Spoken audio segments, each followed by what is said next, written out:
Black coffee, I'm in trouble. Black coffee, I see trouble. Man, I'm not gonna get home. Black coffee, I'm so dizzy. Black coffee, please get busy. Oh, now make you get home. Black coffee, I'm in trouble. I'm so dizzy. Please get busy. Man, I'm not gonna get home.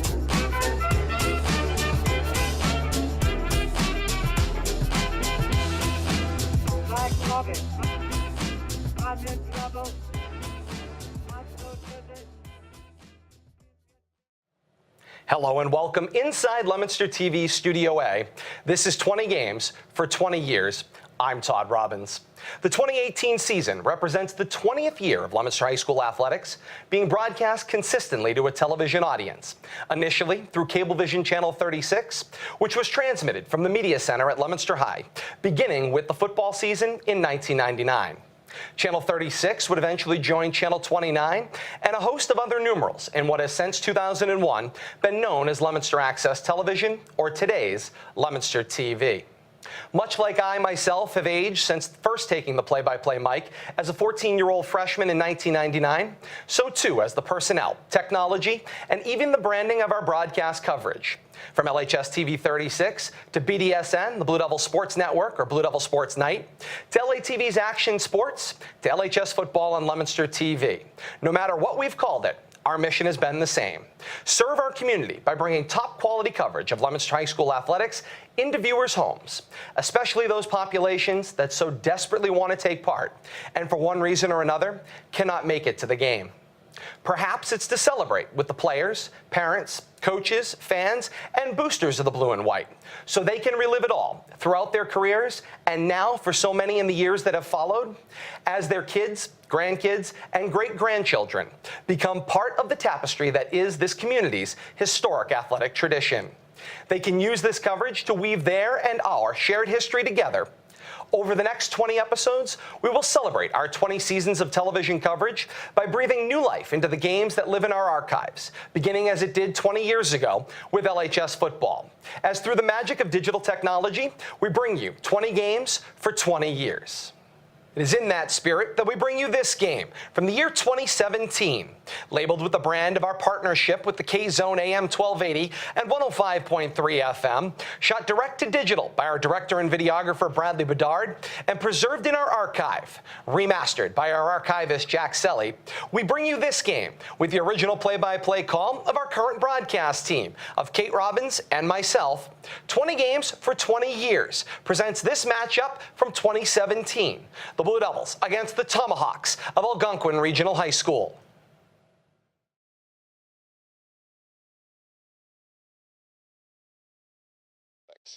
Well, I mean, of course, nothing's changing week to week. We're trying to prepare to be successful and obviously get a win. But we had a good week of practice. I think we're ready to go. And guys, you know, we looked at some of the mistakes we made last year, and hopefully, you know, we want to stop the outside run around the corner on defense, and you know, offense, just try to score as many points as we can without the mistakes. One of the things you had said to me after last week's kind of the way timing kind of changed, and you're a creature of habit, and things seemed to go pretty well off the start of the game.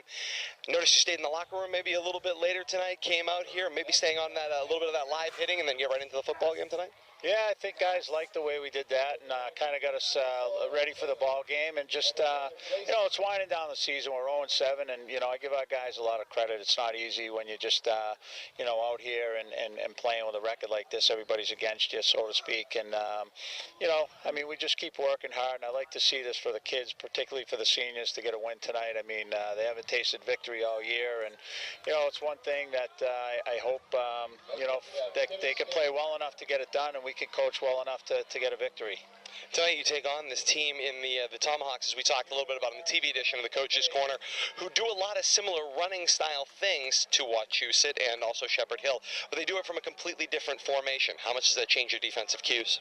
Yeah, we just, you know, we got some young kids back there, particularly at linebacker, and we really got to go through our reads and get to where we need to be as fast as we can and wrap up from the back end and support that, you know, that run coming off the edge. And, you know, hopefully we can dial it up tonight. Our coaches can have a great game and calling some things, and maybe get some turnovers, get some momentum on offense early, and just play with a little emotion and gain some confidence out there, particularly for our younger guys.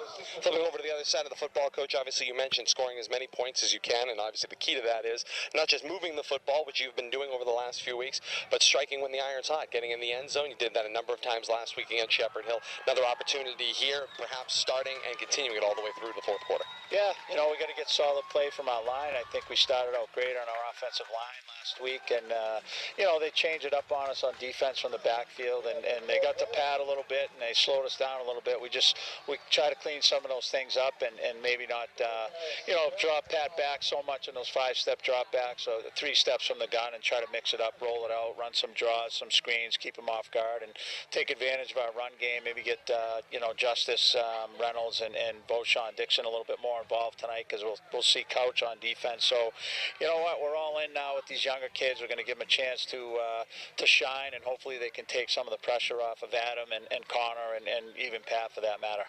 Across the field, you battle a first-year head coach, 27 years old, Taylor Allen, obviously in his first season, trying to build this program back to the years where they've been very, very successful. As you look at matching up against a younger coach, someone who maybe you've never played before, how much does that kind of interest you, and adds a different mind to kind of game plan against?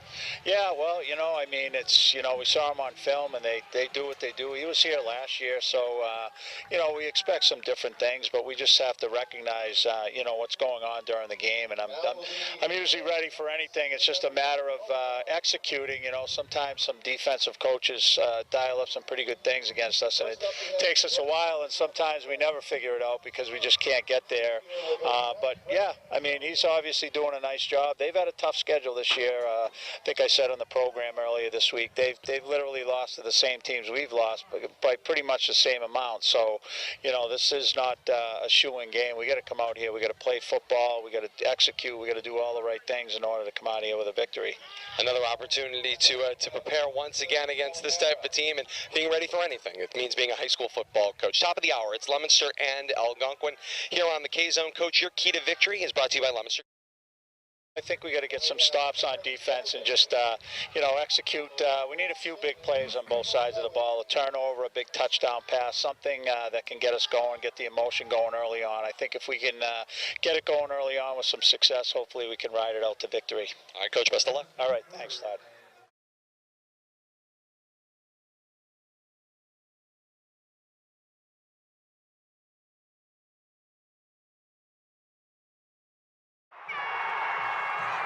Ladies and gentlemen, welcome to Doyle Field.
Nothing like a little harmonica to kick off your game tonight.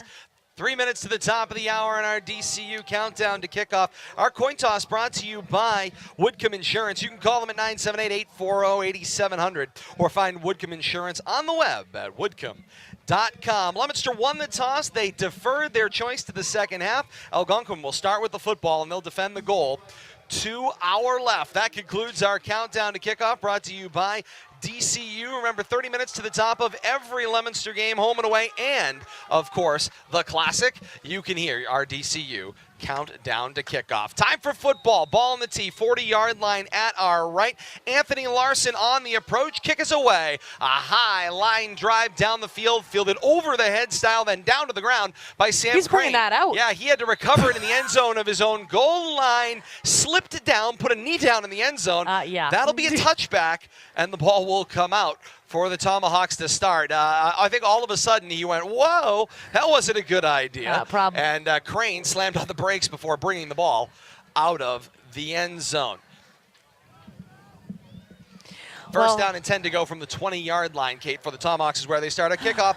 Brought to you by our friends at Troy Hebert Construction, a proud supporter of Leominster High School football. With an A+ rating from the Better Business Bureau and over 25 years experience, you can make Troy Hebert your first choice for your home construction, remodeling, and damage repair needs. Online at troyhebertconstruction.com for your free estimate. Keeper Opening on of the that. football game, yeah. It's a little option out to the edge, and there goes the Tomahawks. Off to the races they go. The option came out to the near sideline in the hands of Zach Smith. Smith got the 50-yard line, 45, dragged down hard across the 40 at about the 38-yard line of the Blue Devils. First run of the football game. It was an edge rush out. It was a snap to Brett Castellini, the wide receiver, and then he took it around end, and it was option to the outside. Castellini makes the quick pitch into the hands of Smith, and all of a sudden the Tomahawks have great field position. Why is the clock not running then? They had to stop for the first down For as the that clock long? continues For to that run. long? Indeed it did. The snap, there's the fake, quick flip going back in the opposite direction. This is the slot receiver Palomaros as he turns the left corner of the formation. He's got left sideline, and he'll gain 3, maybe 4 on first down. It'll bring up a 2nd down and 7 to go. Ball marked at the 35-yard line of the Blue Devils as the Tomahawks go left to right here in quarter number 1. Why is it stopped now? Pardon me? It's going to be a long game. It is. I'm assuming he stepped out of bounds over there on the far sideline. You can't see much. Here's the snap of 3 backs in the backfield out of a gun. They fake the handoff this time. Turning the corner, this is Castellini, and Castellini gets the edge. Forward he goes across the 30-yard line before stepping out around the 28, and that is enough for another Algonquin first down. Brett Castellini getting the start at quarterback tonight. I thought he had gotten that first snap and did. No sign of Hayden Kia there. Posted starting quarterback, so instead Castellini gets the start at quarterback, and he comes trotting into the huddle. First down and 10 Tomahawks. Their second set of downs, their third set of downs, a 1st and 10 here. Into Blue Devil territory at the 28. Going left to right. It's Castellini in the gun. In the backfield with him is Devine. 3 receivers set out in the formation. Palomaros, the motion man, from the right slot. Here's the snap. Palomaros gets the handoff, and he's got some speed to the left edge. He angles the ball upfield, crossing the 25, and he's dragged down around the 23-yard line. Gains a strong chunk, looks like about 5, maybe 6 on the play. 2nd down and 5. Right now, one of the things that we are going to be battling up here tonight with the natural surface sometimes comes no hash marks. We have absolutely none, so there's going to be some guesstimation going on tonight for Todd and I, so bear with us, especially if you are watching TV coverage and you're like, what are they talking about? That's the 20, that's the 16. We're doing the best we can up here. 5-yard increments on the field and that is no all. single-yard hash marks. Here's the snap out of a pistol formation. Castellini faked it. He was going to bounce it out on an option to the right and now makes the option pitch. Last second to Smith after a defender blew by. That got Smith high load crossing the line of scrimmage, and he came down just shy of the 20-yard line at the 21. What does that equal? A very exciting 2-yard gain. It certainly does, but one of the things right now, right off the bat, all of these rushes so far for the Tomahawks are to the outside. There has not been a single thing going up that A-gap into the teeth and into the heart of the trenches of the Blue Devils defense. Clearly the Algonquin coaching staff watch that game film, and the game plan right now is run and run to the outside. Third down, about 3 to go. They need to advance the football to the Leominster 19-yard line for the first down. Here's Palomaros in motion from right to left. The snap, they faked the give. Castellini kept it. He took it this time straight up the middle of the field. Steps across the 20-yard line. He's dragged down about the 19. Referee going to take a look over to the far sideline. And he's going to ask for the chains to come in from far side to near. Stopping the clock with 8:39 to play in the first quarter. No score. Algonquin and Leominster here from Walsh Field in Northborough tonight. And remember right now, if he does give them the 18, it is going to be another Tomahawk first down. It will be their 5th of this early first quarter, but it looks a bit short. Yeah, stretch the chains out and... Anybody want to make a call? Yep. Yeah, short. We'll say that's about a yard. 4th down and a yard to go for the Tomahawks at the Leominster 19-yard line, and Algonquin will definitely go for it here. And here they come, running up to the line with their lineman. Hayden Kia now in at quarterback. He's going to go under center with straight back line. 3 backs in the backfield behind him. No receivers split out wide. Kia, the snap, he was stumbling. Gave the handoff to the first man through. It looked like it might have been Smith. 22, yep. Yeah, it was Smith. Smith advances the football to about the 16-yard line, and that is enough for a Tomahawk first down and 10 at the Leominster 16. Tomahawks wearing the home maroon tops, white bottoms, maroon helmets. They've got the cross Tomahawk on one side, the numerics on the other side of the helmet, white numbers front and back, and we've got a multicolored Tomahawk trim down it's the like side of the Bama legs. plus FSU. Indeed, and there's the snap, and the give this time is for Castellini off the handoff from Kia, who takes it this time from right to left, straight up the middle of the formation. Moves the football to about the 15-yard line, gain of 1. That's going to be fun if they decide to switch off all night long for Leominster's defense to try to find that ball. So all of the, in Billy's phraseology, the trickeration that we see there, all of the different looks that you can have on these run plays, the more that you have, the more difficulty the defense is going to have to defend it. Kia under center with 2 backs behind him. The snap this time coming from left to right with Palomaros. He gets to the right edge and maybe inches the ball forward across the 15 to the 14-yard line. It'll be 3rd down and about 8 to go. They need to move the football across the Leominster 10 down around the 6-yard line for a first down. Just so that everybody is aware right now, do not adjust your dials. That end zone is pretty pitch black. Yes, this is shades of Fitchburg High School. Week 1. In week 1 when they played St. Bernard's. It is a very dark end zone, contrary to the opposite side of the field. So things could get a little bit hairy in this red zone down here to our right-hand side. As Algonquin again working left to right here. And this time with Castellini in the shotgun formation. He takes the snap, nice bounces it to the left, rolls back to the right, and throws the ball away. There's no way there was anybody in the neighborhood there, and he had not rolled outside of the ends and or the tackles. He hadn't gone all that far, started hard to his left, and never got outside the end, and then chucked the football out of bounds to the right side of the field through the end zone, and there was nobody there. Coach Palazzi with the conversation. The flag is out and it is down. For intentional grounding will be the call against the Tomahawks. That will be a loss of down. Should be 4th down. 4th down, and it will be about 18. Looks like it. Waiting for the official signal for the intentional grounding.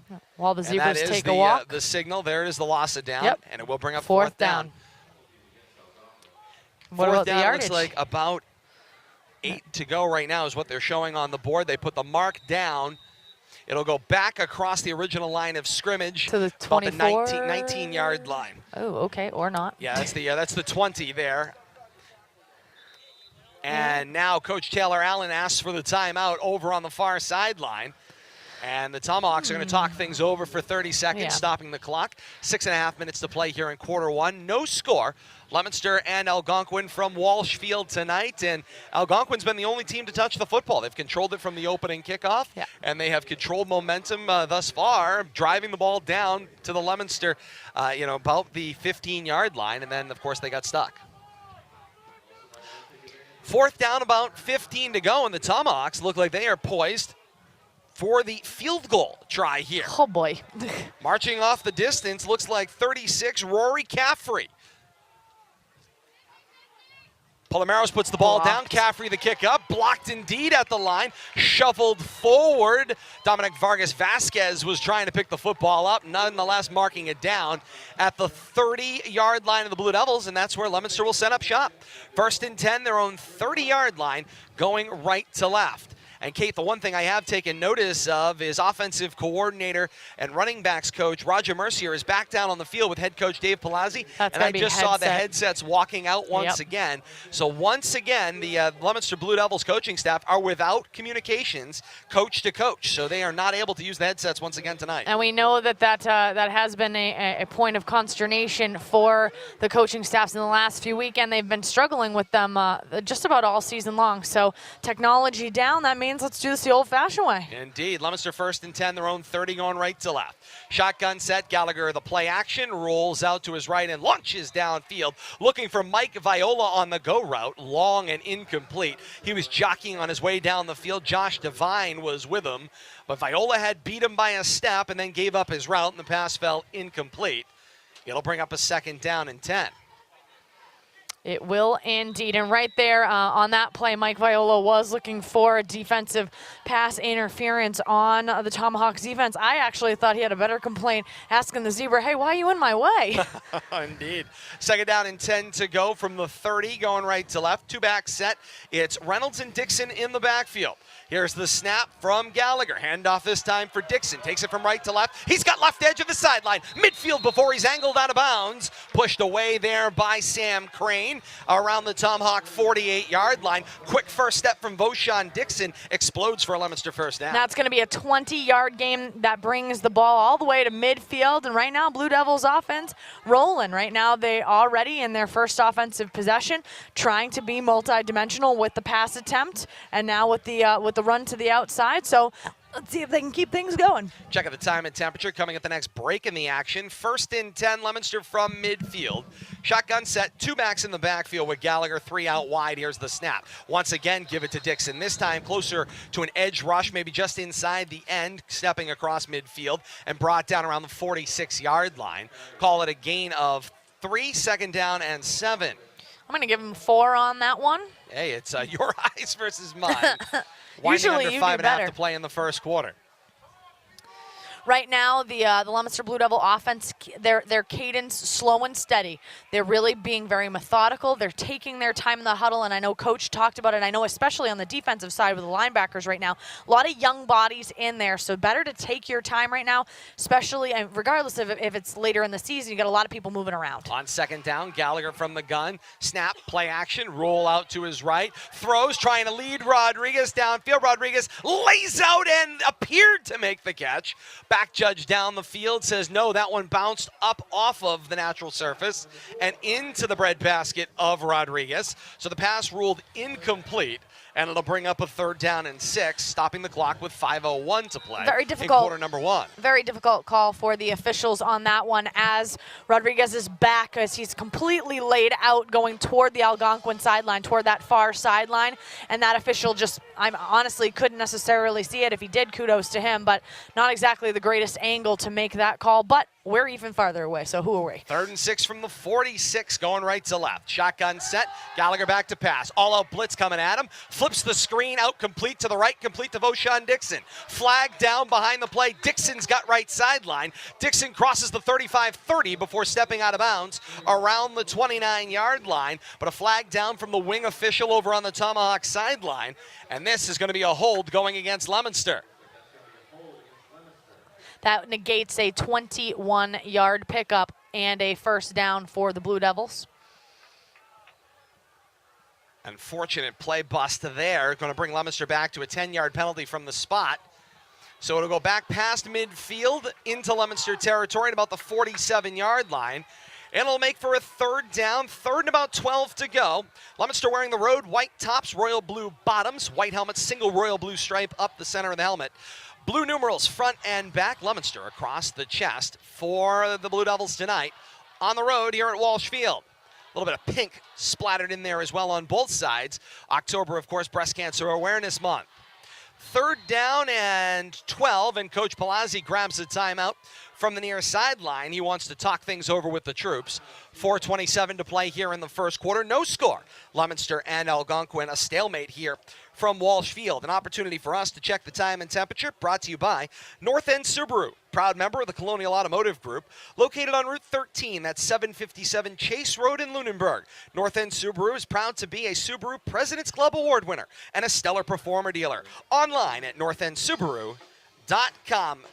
50 degrees here at Walsh Field in Northborough tonight, 12 minutes past 7 on a Friday night, October the 27th. Already November on the doorstep here. I was going to say, it's not November yet. Fall night. No, but it's already on the doorstep, Kate. Can you imagine Leominster had their senior night the first week of October? Indeed, feels they like did. forever ago. Good opportunity, by the way, for us to remind you in 2 weeks' time.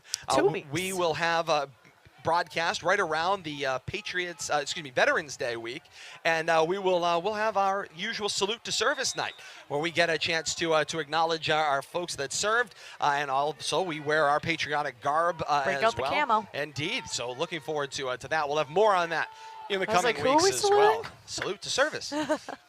3rd down and 12. I need to go to staff meetings. Gallagher back to pass. Looks out to the left, launches out to his left. Long and incomplete across the 20-yard line. Rodriguez was the intended receiver. Castellini was marking him all the way down the field to the left-hand side. Looked a little bit physical down there for my liking, but yet again, let the officials officiate.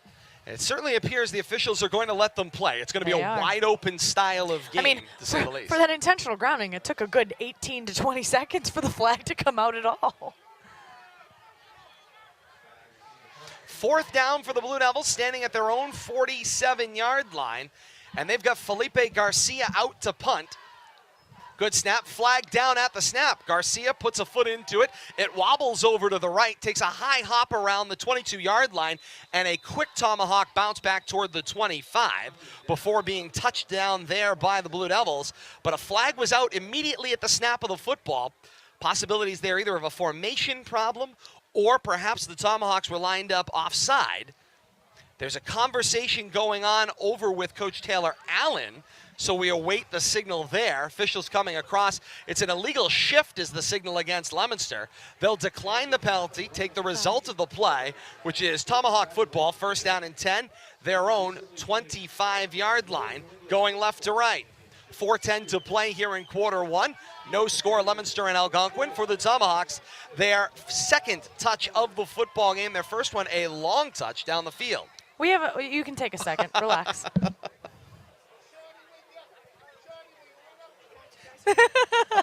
Any opportunity we Something get happened to on the pose field. for a photo. You never miss that opportunity. Short carry on the play for the Tomahawks. Josh Devine on the carry for the Tomahawks.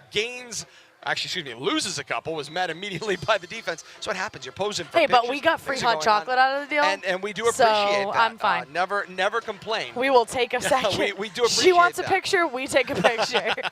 Whatever you want. 2nd down and 12 to go. An I formation here. Looks like Kia under center. Kia with the snap, sweep pitch going out to the right of the formation. Appears to be Smith who got the right edge, for he was dragged down back past the original line as he came forward on the play. Gains maybe 2. Looks like 3rd down and 9. They'll give him a gain of 3.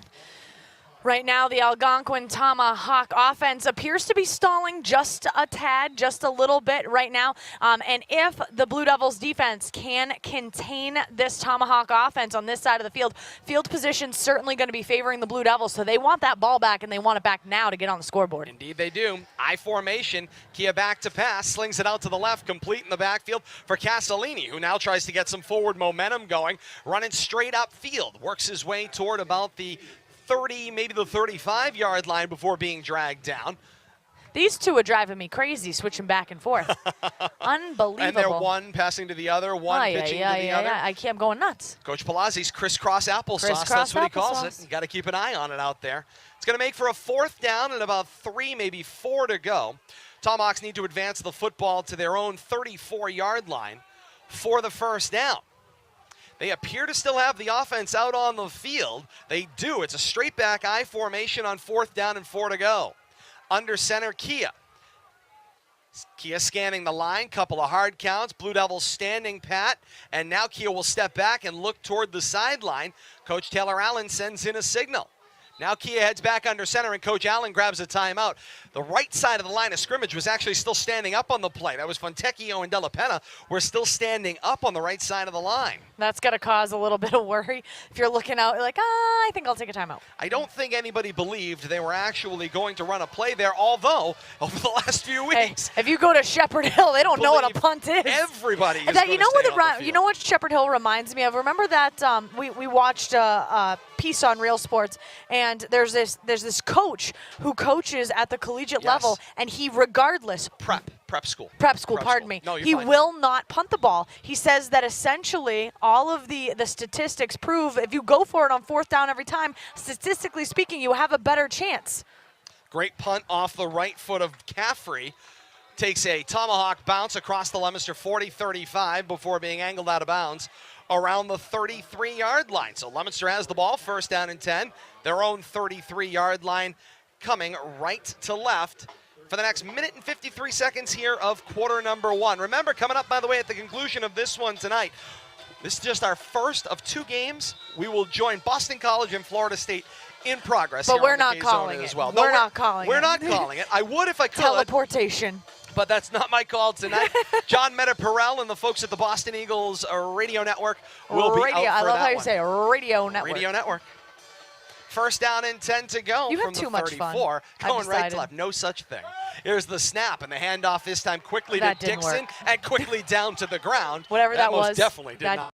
didn't work. Don't do that again. Yes, indeed. Going to lead to a loss of 2 on the play. 2nd down and That's 12. They're lucky that's only a loss of 2 on that play. That one seemed, I know that they have those hesitation plays, especially in the backfield, but every now and again, when you get that defensive penetration, when it goes wrong in such a big, big way. And I always get nervous, especially when you have that blitz or you get that defensive penetration, when you have kind of those little hitch plays. I just get very nervous. Indeed. 2nd down and 12 to go. Leominster at the 32 going right to left. Shotgun set. 2 backs in the backfield. Couch in there to the left of Gallagher with Dixon to his right. Here's the snap. Back to pass. Gallagher looks to the right. Checks back to the left on the screen. Complete for Couch. Shoestring tackle and brought down. Back across the 30 at the 28-yard line. Lost a handful on that. 3rd down and about 7 to go. Leominster will need to advance the football to their own 44-yard line for a 1st down. And this drive going the wrong way. Under a minute to play here in the 1st quarter. 40 seconds and counting. Still no score. Leominster and Algonquin here on the K-Zone tonight. It's been a fast-moving 1st quarter, to say the least. It has been a fast-moving quarter. I just looked up, and we have about 30 seconds left. Indeed we do. The walk to the line. Gallagher will be in the gun. Couch, the lone back in the backfield. 4 receivers split out wide, 2 to either side of the formation. 3rd down and about 15 to go. At about 18 seconds, there's the snap. Gallagher bobbled it, corralled, now unleashes down the right side of the field, looking for Viola. He had beat 2 defenders, but the pass was long and incomplete. Looked beautiful in the air from Gallagher, as they have through most of the year, but they're off by a good somewhere between 10 and 12 yards. And that has essentially been the story du jour seemingly every week. There have been some absolutely beautiful, pass and catch connections made by the Blue Devils quarterback and his receivers, but there's no consistency to it. And I think that's probably the most frustrating part for a viewer or for a fan. Felipe Garcia stands at his own 17 to punt, fields a low snap, gets it up and off of the right foot. That may have made some contact down the field as the ball crossed the 40 at the 43-yard line of the Tomahawks. It was picked up by Viola. He started the run back, and the referees started shaking their heads and blowing the whistles. Play touched dead at the 43-yard line of the Tomahawks. 0-0s on the board for quarter number 1. Teams change ends. 2nd quarter action. No score. Leominster and Algonquin. More to come. You're listening to Leominster High School football on the K-Zone. WPKZ. Bonus coverage for our viewers on Leominster TV tonight. First chance we get to talk exclusively to you. Remember, when radio steps away, we've got live bonus coverage for you at Leominster TV throughout the night. Bradley Bedard here. Some help back at the studio, pushing the buttons, bringing the graphics, making it all look pretty for you back at LTV. Master Control. Want to thank our action sports sponsors, the El Camino Restaurant, Troy Hebert Construction, the MP Crowley Company Incorporated, and Dream Kitchens and Baths. We thank all of you for supporting LTV Action Sports and making this great programming possible. Good opportunity also to remind you, coming up on Leominster TV, election night. Election day is Tuesday. Go on out, do your civic duty, cast your vote.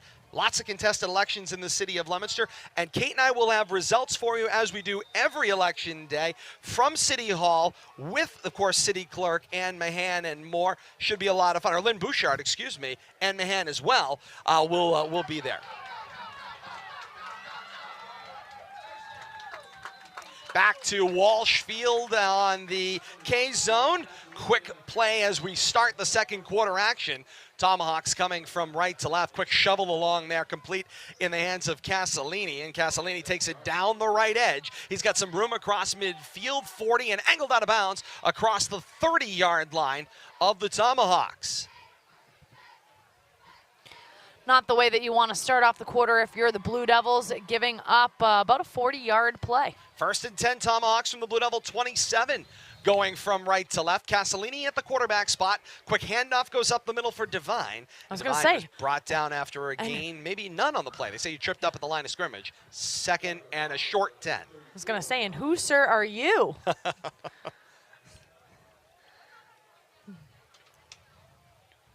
Checking in with us tonight, we've got one of our loyal viewers, Anonymous, out there listening to tonight.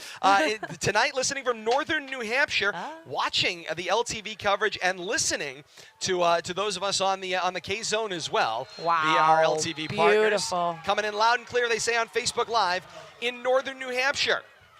Quick split into the backfield. Defense pulls the feet out from underneath the Tomahawk runner, and that's going to lead to a loss of 5. Third down and 15 for the Tomahawks, back across the Blue Devil 30 at the 31-yard line, going right to left. They need to advance the football, it looks like, across the 20 to about the 19-yard line for a first down to the Tomahawks. Algonquin again going from right to left here in quarter number 2. Already under 10 minutes to play here in quarter number 2. Still no score. 0-0. Hayden Kia, shotgun set. He'll roll out to the right on the snap and throw. Sliding attempt made complete in the hands of Brett Castellini. Sliding up just short of the 20-yard line at the 21. Pretty play for the Tomahawks. Good for 9. Should be fourth and about a yard. Quite a pass there. That one's a little suspicious to me, but again, I'm about a football field away. Moving quickly here, fourth down and short to go. Flag down at the snap. Kia back to pass, looks to his right, strike thrown. Defender right on top of the catch. It was Couch making the hit and bringing Castellini down. Castellini right at the stick for a first down at this moment in time, but there's a flag out. It came out right at the snap of the football, as we mentioned. We will await the signal. Officials talking to the coaching staff over on the far sideline.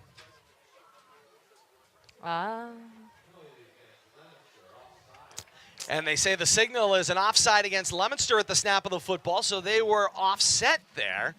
And that'll be a first down for the Tomahawks in Blue Devil territory. First and 10 at the, looks like 15-yard line, going right to left. Sounds about right to me. Indeed it does. Shotgun set, 4 receivers out wide. Kia the quarterback. He's got Devine in the backfield with him. Kia scans the line. Defense showing blitz. The quick shovel out to the right, left, complete for Devine. And Devine works laterally to his left before being wrapped up and brought down there by the Blue Devils. Looks like Del Judas was in there on the hit to bring him down. That's a fun name, Del Judas, I must say. So it doesn't look like there was any gain. They're actually going to move the stick back about 3.5 inches from the original line of scrimmage. So a loss of 3 inches. Sound good to you? Something like that. Let's we'll just say no gain. Second down and a long 10. Second down and nada. 8-10 and counting to play here in the second quarter. I can't believe how fast fast moving when the ball stays between the lines and nobody passes. Is it really only 7:26? Kia shotgun set. He had Smith moving in motion from left to right. Kia rolls out hard to his right. Throws a strike complete to the motion man Smith. Smith gets dropped down with a shoulder block going across the line. That was Couch and Del Judas combining for the hit. Not yet a first down, though. Scored a gain of 9, 3rd down and a yard. This Shotgun angle makes set. it impossible. Indeed it does. Kia I have there. no idea. Kia moving quickly. Now he steps back away, gets a signal from Coach Taylor Allen. Comes back in, gives a cue to Devine, and now the snap. Kia on the keeper. Looked up the middle, has to bounce it out to the right. Leominster had that edge covered. Couch was there. There's the takedown. Officials will stop the play quickly, and they say it is going to be a first down for the Tomahawks.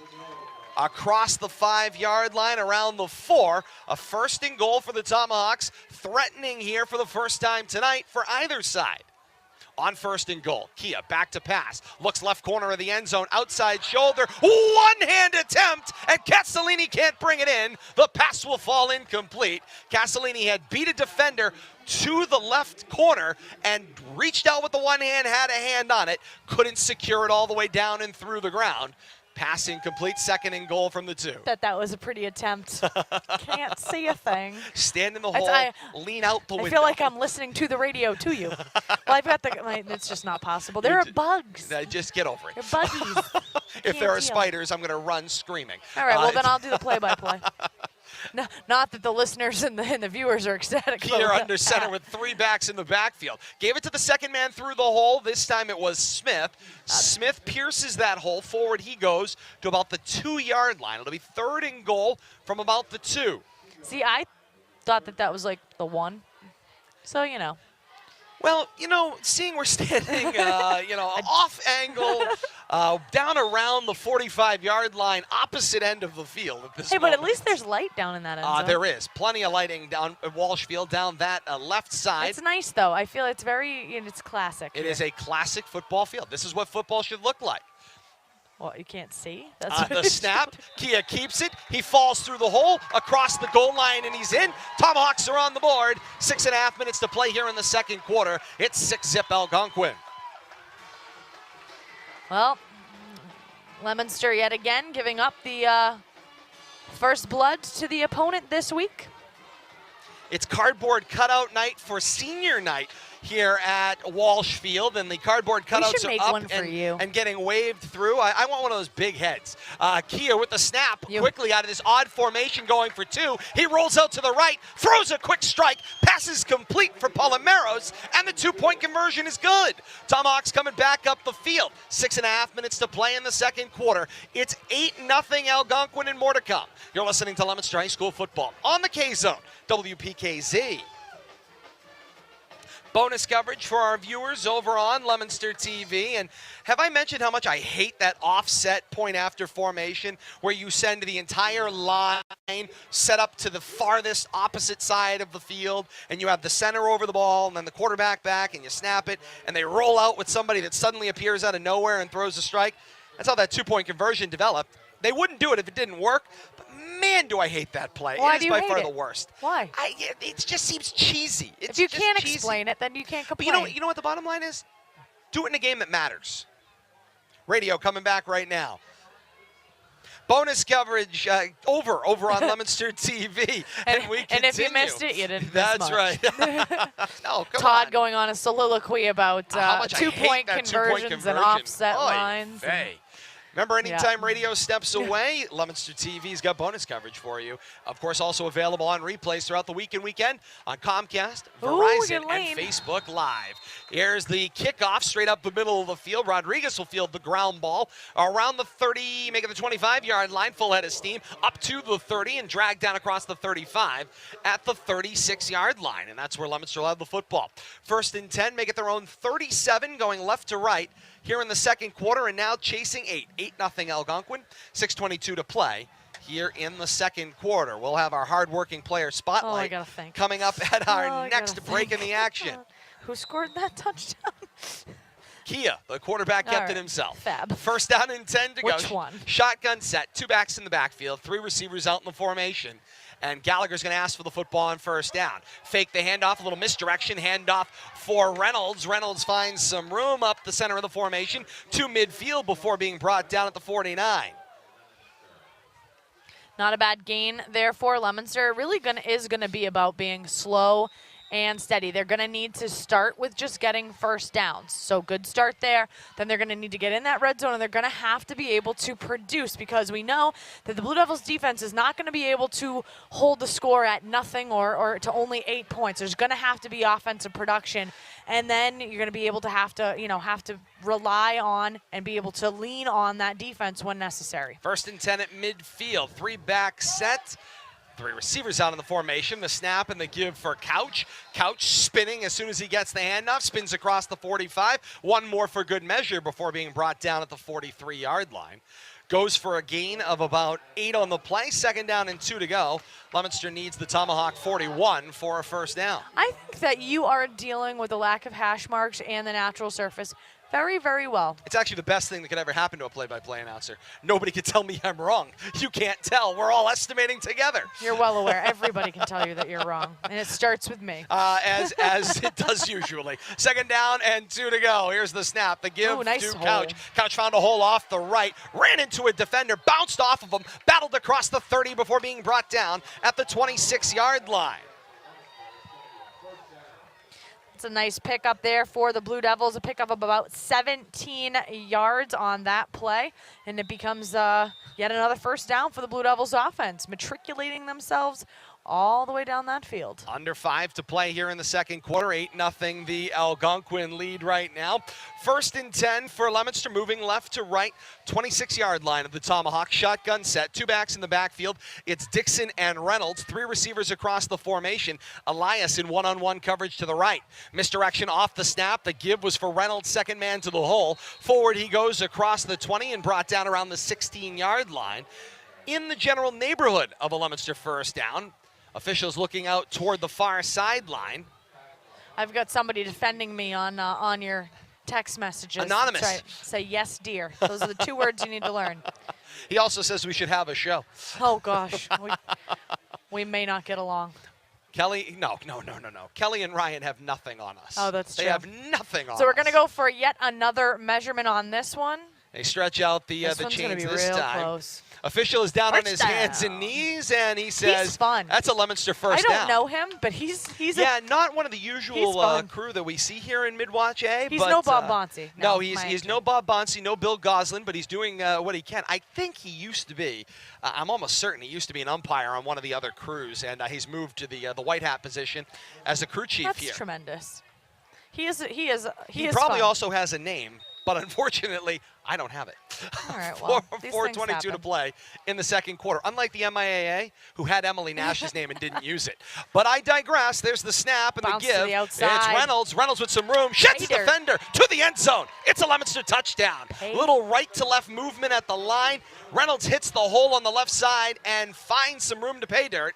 And it's 8-6 Algonquin. 4:10 to play here in the second quarter, and Coach Palazzi faces an early decision here. Does he go for 2 in the tie or go for the point after? You have a 16-yard touchdown rush by Justice Reynolds on that one. And what are we going to be doing? Leominster offense staying on the field. Pat Gallagher, the general in that huddle. Looks like they're going to go for 2. Indeed they are, and Gallagher comes to the line with Reynolds and Dixon in the backfield with him. No, make it Couch to his left, Reynolds to his right. 3 receivers in the formation. Rodriguez is wide to the right, Elias wide to the left. Gallagher asks for the ball, going for 2. Puts it in the back pocket of Couch. Couch bounces it off the right side of the formation, across the goal line and in, and the 2-point conversion is good. Teams coming back up the field. 4:10 to play in the second quarter with the score. Leominster 8 and Algonquin 8. A break and we're back with more. You're listening to Leominster High School football on the K-Zone, WPKZ.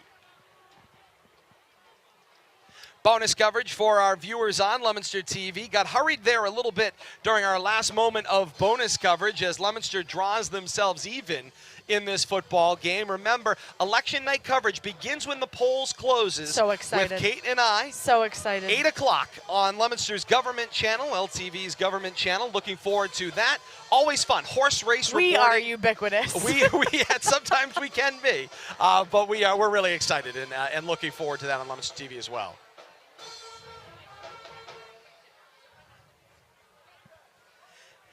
You dropped a bomb on me here on a Friday night on the K-Zone alongside Kate Robbins. Todd Robbins here for WPKZ tonight. 4:10 to play in the second quarter.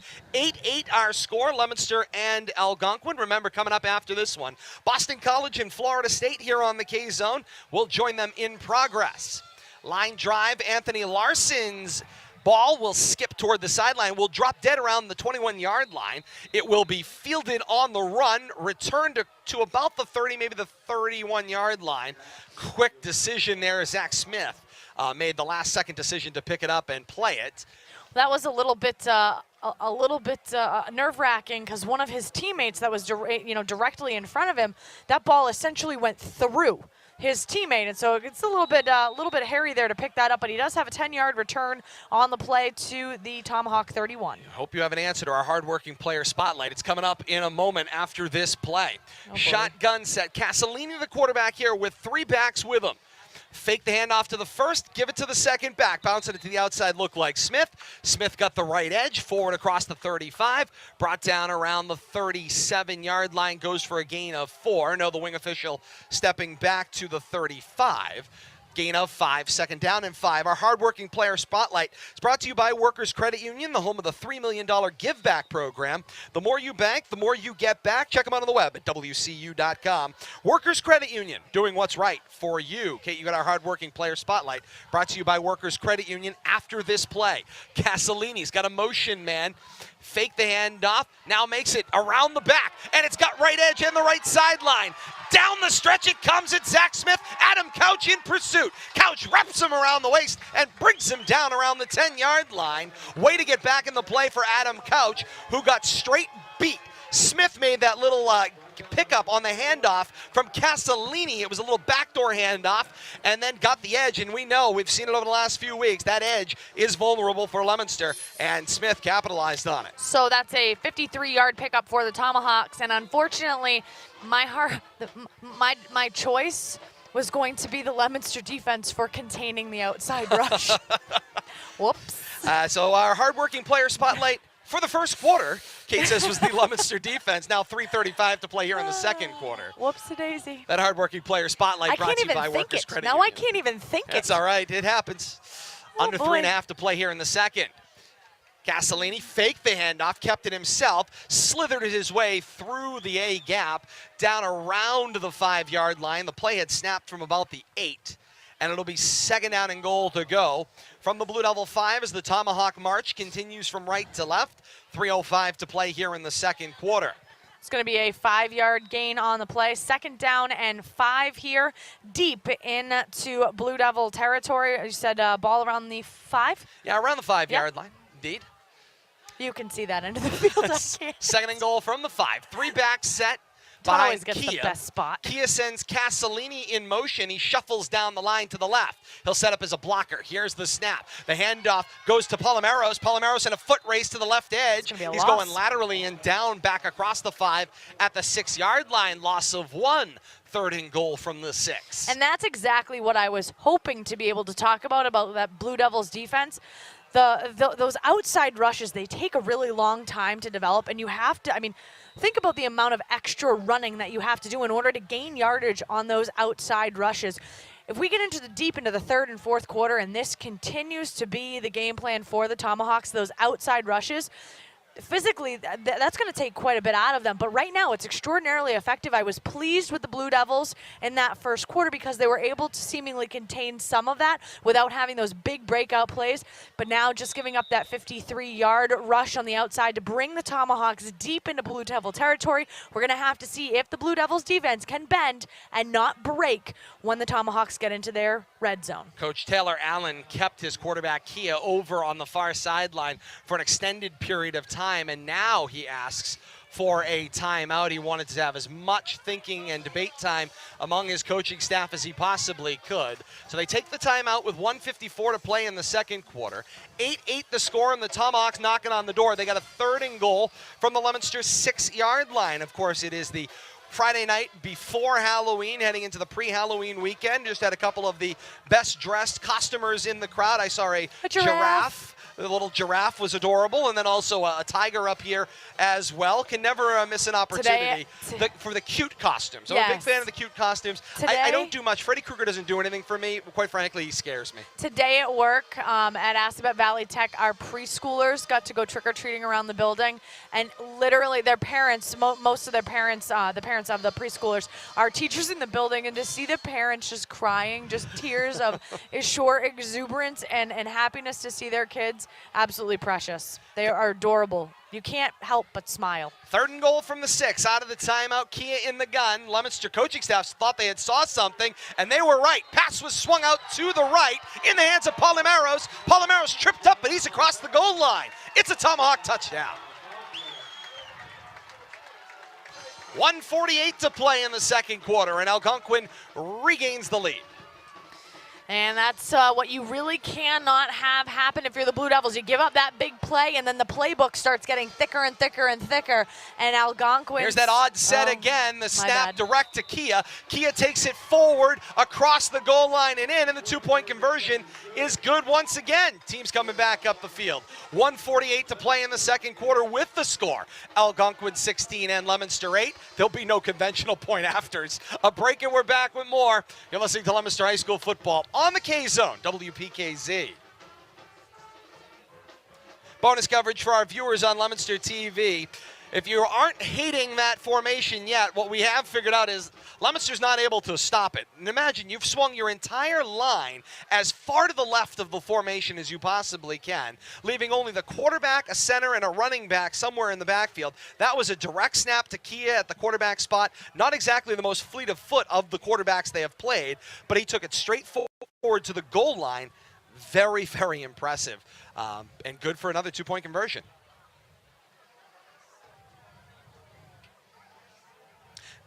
Back to Walsh Field on the campus of Algonquin Regional tonight here on the K-Zone. Alongside Kate Robbins, I am Todd Robbins. Gabriel Pachequin back at Master Control at the K-Zone, pushing the buttons and making the magic happen tonight. And Bradley Bedard, as always, our executive producer for LTV, award winner.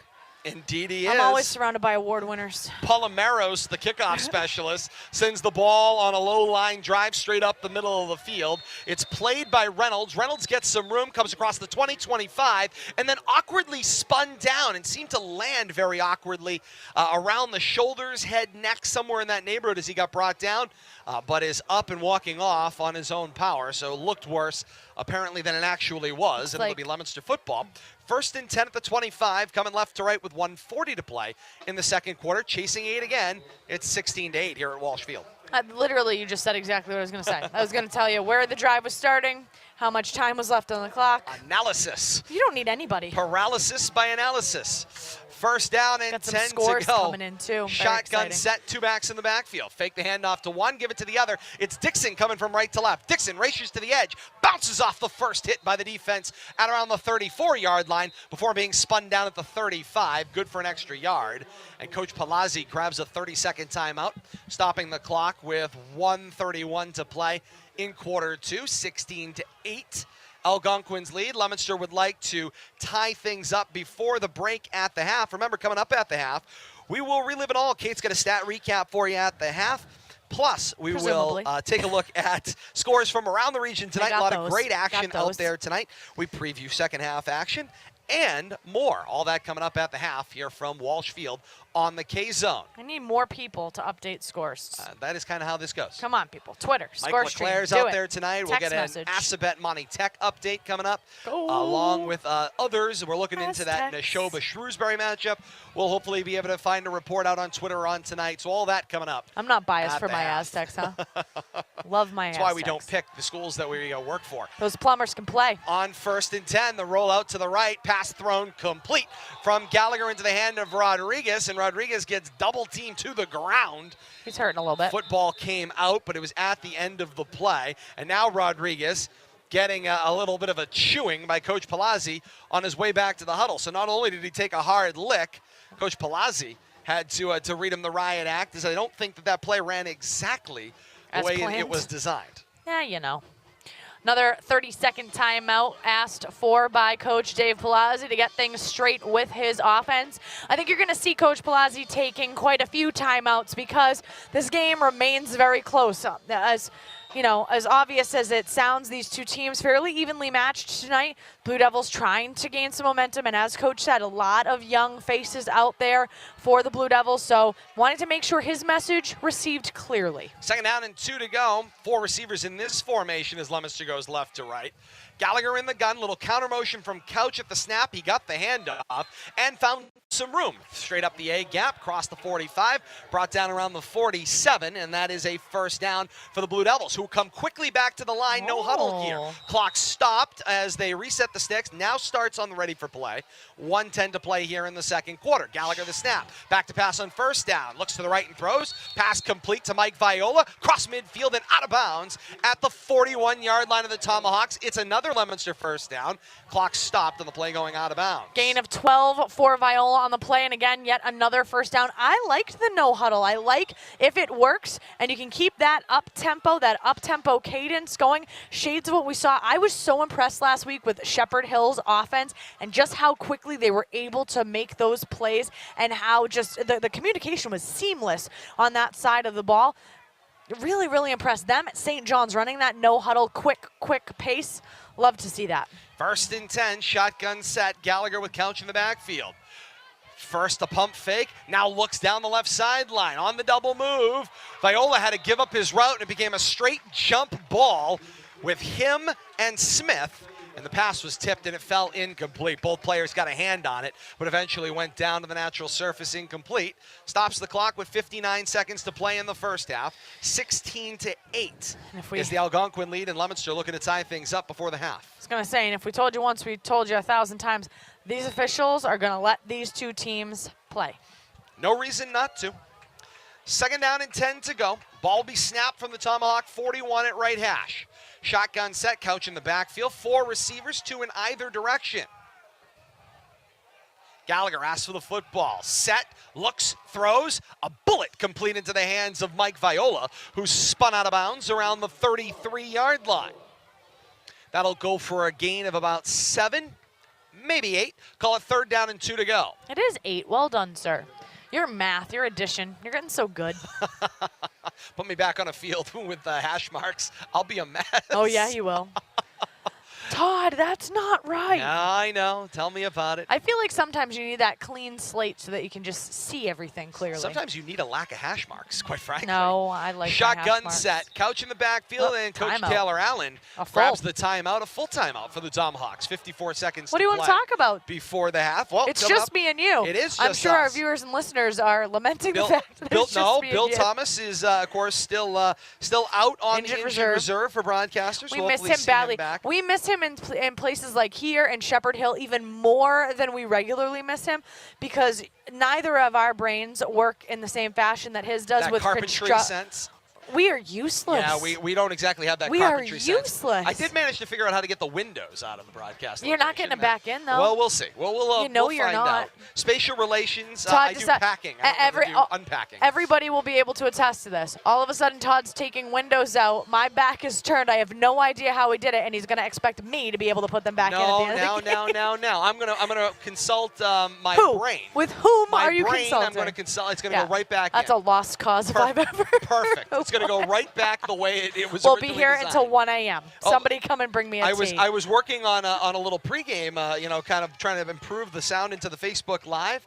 And Kate goes, "Have you read the directions?" I go, "Oh yeah." What? That's a sign of weakness. Guess who broke out the directions? One. Not Todd. Yeah, I did. Guess what? The directions didn't help. We were you didn't read them. It didn't matter. They didn't help.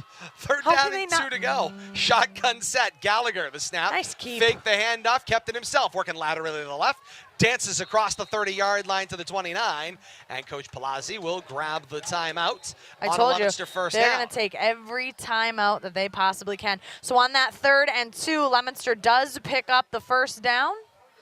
Gets the ball to the... It's like the 29. Sure, why not? Gain of 4 on the play. Coach Palazzi with a little meeting there. Your timeouts numbers up here. I got to do one more. Hold on, team timeout. Looks like 2 timeouts remaining. Should have 2 timeouts remaining in the half. But then again, I'm fairly oblivious to those things. But I have been trying. Yeah, I was going to say, we're doing the At best least I we read can. the directions. Oh, and I don't take the windows out with people's back turned to me. Amin Tori is also on assignment tonight for the Daily Oh, that's Collegian. true. So he is he's not with us, but will be returning to join us in future weeks as well. A lot of action coming up. Every Leominster There's game a unicorn. home and away right here on the K-Zone, and we are looking forward to it. Of course, the non-playoff action begins next week. Playoff action also begins. We'll get you all that information coming up this weekend on the K-Zone Facebook page. We'll have it all for you. We'll have a bracket for you for the playoffs. We'll have information on the non-playoff games, So and now all the coverage we'll have for you in the coming weeks as well. Now you know what Todd's weekend consists of. Lots of excitement and coming to you on the Making K-Zone graphics. Facebook page. It should be a lot of fun. Yeah, First for down you. and 10 to go from the 29. Gallagher back to pass. Double move. Fake the first. He's open. Launches to the right. Elias is open in the end zone. Makes the catch, dropping to his knees. It's a Leominster touchdown. Beautiful pitch and catch, and that's what we've talked about. The Blue Devils are absolutely capable of making those absolutely tremendous downfield passes. The problem is that they have not been consistent with it all season long, and it's been so frustrating. Right now here, the Blue Devils are likely going to have to go for 2 if they want to keep this score even. So the Blue Devils offense, it appears, yes, Pat Gallagher is getting signals from Coach Palazzi, and the offense is going to stay out on the field, and they're going to have to go for 2 just to go tip for tat with this Algonquin Tomahawks team. Certainly, Kate, just to keep pace, you're going to have to go for 2 Got to. on every touchdown here. 16-14 Algonquin. Maybe they should shift the line. With 40 seconds to play here in the first Shift half, away. Leominster out to go for 2. 3 receivers in the formation. Elias one-on-one out to the right. It's Couch and Reynolds in a 2-back set out of the gun. The snap, fake the handoff, give it to Reynolds this time, and Reynolds into the end zone. 2-point conversion is good. Team's coming back up the field. 40 seconds to play in the half. 16 all here from Walsh Field. And we'll keep it right here on the K-Zone as well. Of course I would. Of course you would. On the K-Zone and Leominster TV. Don't worry, Gabriel and I didn't communicate about any of that. Don't worry. We'll have a break coming up. Kate will recap our first half of action. We'll get updates from around the region. Scoreboard complete here at the half as well. Plus, we'll preview second half action, and we will identify some players having a great first half as well. Maybe not here the Leominster from Walsh Field. Well, I got to come up with somebody. You've got to if try I not think to. about it, if I think about it, problems happen. Our friends with Leominster TV will be joining us as well. Surprise me with it. Happy to have you with us, whether you're joining us on AM 1280, 105.3 FM, streaming live at WPKZ.net, or if you're over joining us with our partners on Leominster TV, on Comcast or Verizon, or if you're joining us on Facebook Live somewhere the world over. Can't miss Facebook. You have an empire, a horizontally integrated empire is what I've decided. Indeed we do, and it's real live coverage. It's amazing. Exclusive here on our broadcast. What do you know? Anthony Larson sends the hard squib kick across the 30 to the 28. It will be returned by the Tomahawks. Full head of steam coming up the field. On the return that time, it was one of the up men, Gabe Pripet. Yeah, good luck with that pronunciation. You're giving me crap about the starting lineups. Have fun with that one. I jumped in to save you. That's I am terrible at pronouncing. You and Amin are so well versed at that, and I am so incredibly terrible. But Amin is very worldly relative to his pronunciations. Because he's from Northern Africa? Well, that helps, but he's also worldly just in his recognition of language. I have just mastered the ability of fake it till you make it. mumbling it together. No, you're faking it till you make and it works. All right, the Algonquin offense here with a few seconds left. Yeah, Kia back to pass on first and 10. Somebody tackle. Avoids a couple of tackles, love. bounces it out, tucks it under his arm, and from the 30, advances the ball to the 35 before taking out of bounds, stopping the clock with 27 seconds to play here in the first half. Teams deadlocked at 16 here from Walsh Field tonight. It's been enjoyable, has it not? It has, from start to finish. It's been exciting. There's been pace. There's been good plays and bad plays on both sides. It's been a nice game with a nice little pace on both sides. With real grass. And this is what I'm going to be expecting for the next few weeks. It's going to be a lot of even matchups in this non-playoff assignment. We'll talk a little bit in the second half of teams that I would like to see Leominster matched up against. I don't want to see repeat. I don't want to see repeat matchups. Second down and 6. Back to pass. Ooh. Kia shot puts one out as he's falling away, and the pass falls incomplete. Zach Smith was the intended receiver. At that. Indeed, it was. I don't think he was really intended, but Clock did not advance on that play. Still just 22 seconds It's been a very showing long on the scoreboard. 49 seconds. Very long. Did not see that move at All right, well, let's check. Shall we? Here comes Kia back into the huddle. The clock stopped on the incompletion nonetheless, but I didn't notice anything run off. Of course, clock kept down on the field as well as up here at press level. I'll watch. Here we go. 3rd down, 6 to go for the Tomahawks. Their own 35, moving right to left. Shotgun set, no back in the backfield. 3 receivers, make it 4 split out wide. It sets up a trips to the right. Back to pass with some time. Stepping up in the pocket, it's Kia, goes high outside. It was deflected, and it falls incomplete. It was high and behind Smith before falling incomplete. Some time did come off the clock there, stopping on the incompletion. 16 seconds to play in the second quarter. 16s are wild across the board. 16-16 our score, and 16 Deuces seconds are to play. wild. Indeed, you remember the reference. 16 all, Algonquin and Leominster here on the K-Zone. Oh, we think too much alike. And a 4th down and 6 to go. And here come the Tomahawks onto the field to potentially punt for just the 2nd time tonight. Caffrey will go back in punt formation around his own 20-yard line. Steps forward to about his own 22 is where he will set to kick. Swinging door front in front of him. High snap, fielded by Caffrey. Sets, almost blocked, got it away. It's a wobbler end over end. Takes a big bounce and will be fielded on the run. On the run it goes. It's Rodriguez across the 40, 45 before being brought down at the 47-yard line. And it is a 1st down and 10 to go for the Blue Devils with 5 seconds to play here in the half. And I would be shocked if they did anything other than take a knee or a dive straight up the middle, take the 5 seconds off the clock, and reset in the locker room, deadlocked at 16 at the half. That would be the safe play. Coach Palazzi just signaled into the officials. He tapped his knee. They're going to take the knee here to run the clock. So here comes Gallagher to the formation.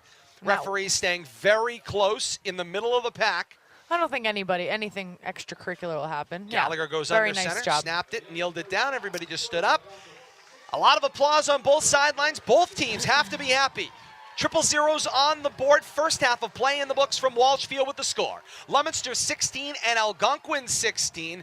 A back and forth first half of action and an exciting finish for sure coming up here on the K-Zone, Leominster TV, and then of course BC and Florida State on the K-Zone coming up later tonight as well.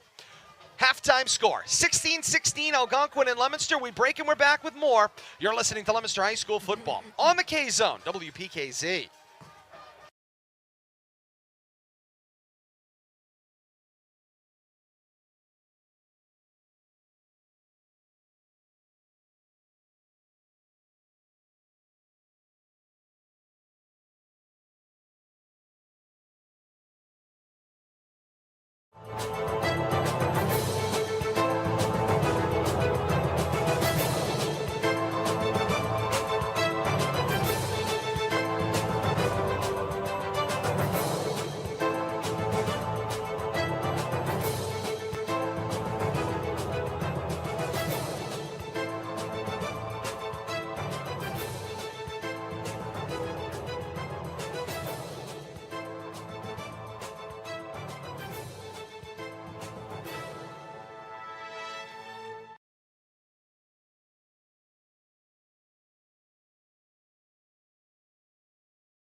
Who are you going to call on this Friday night before Halloween?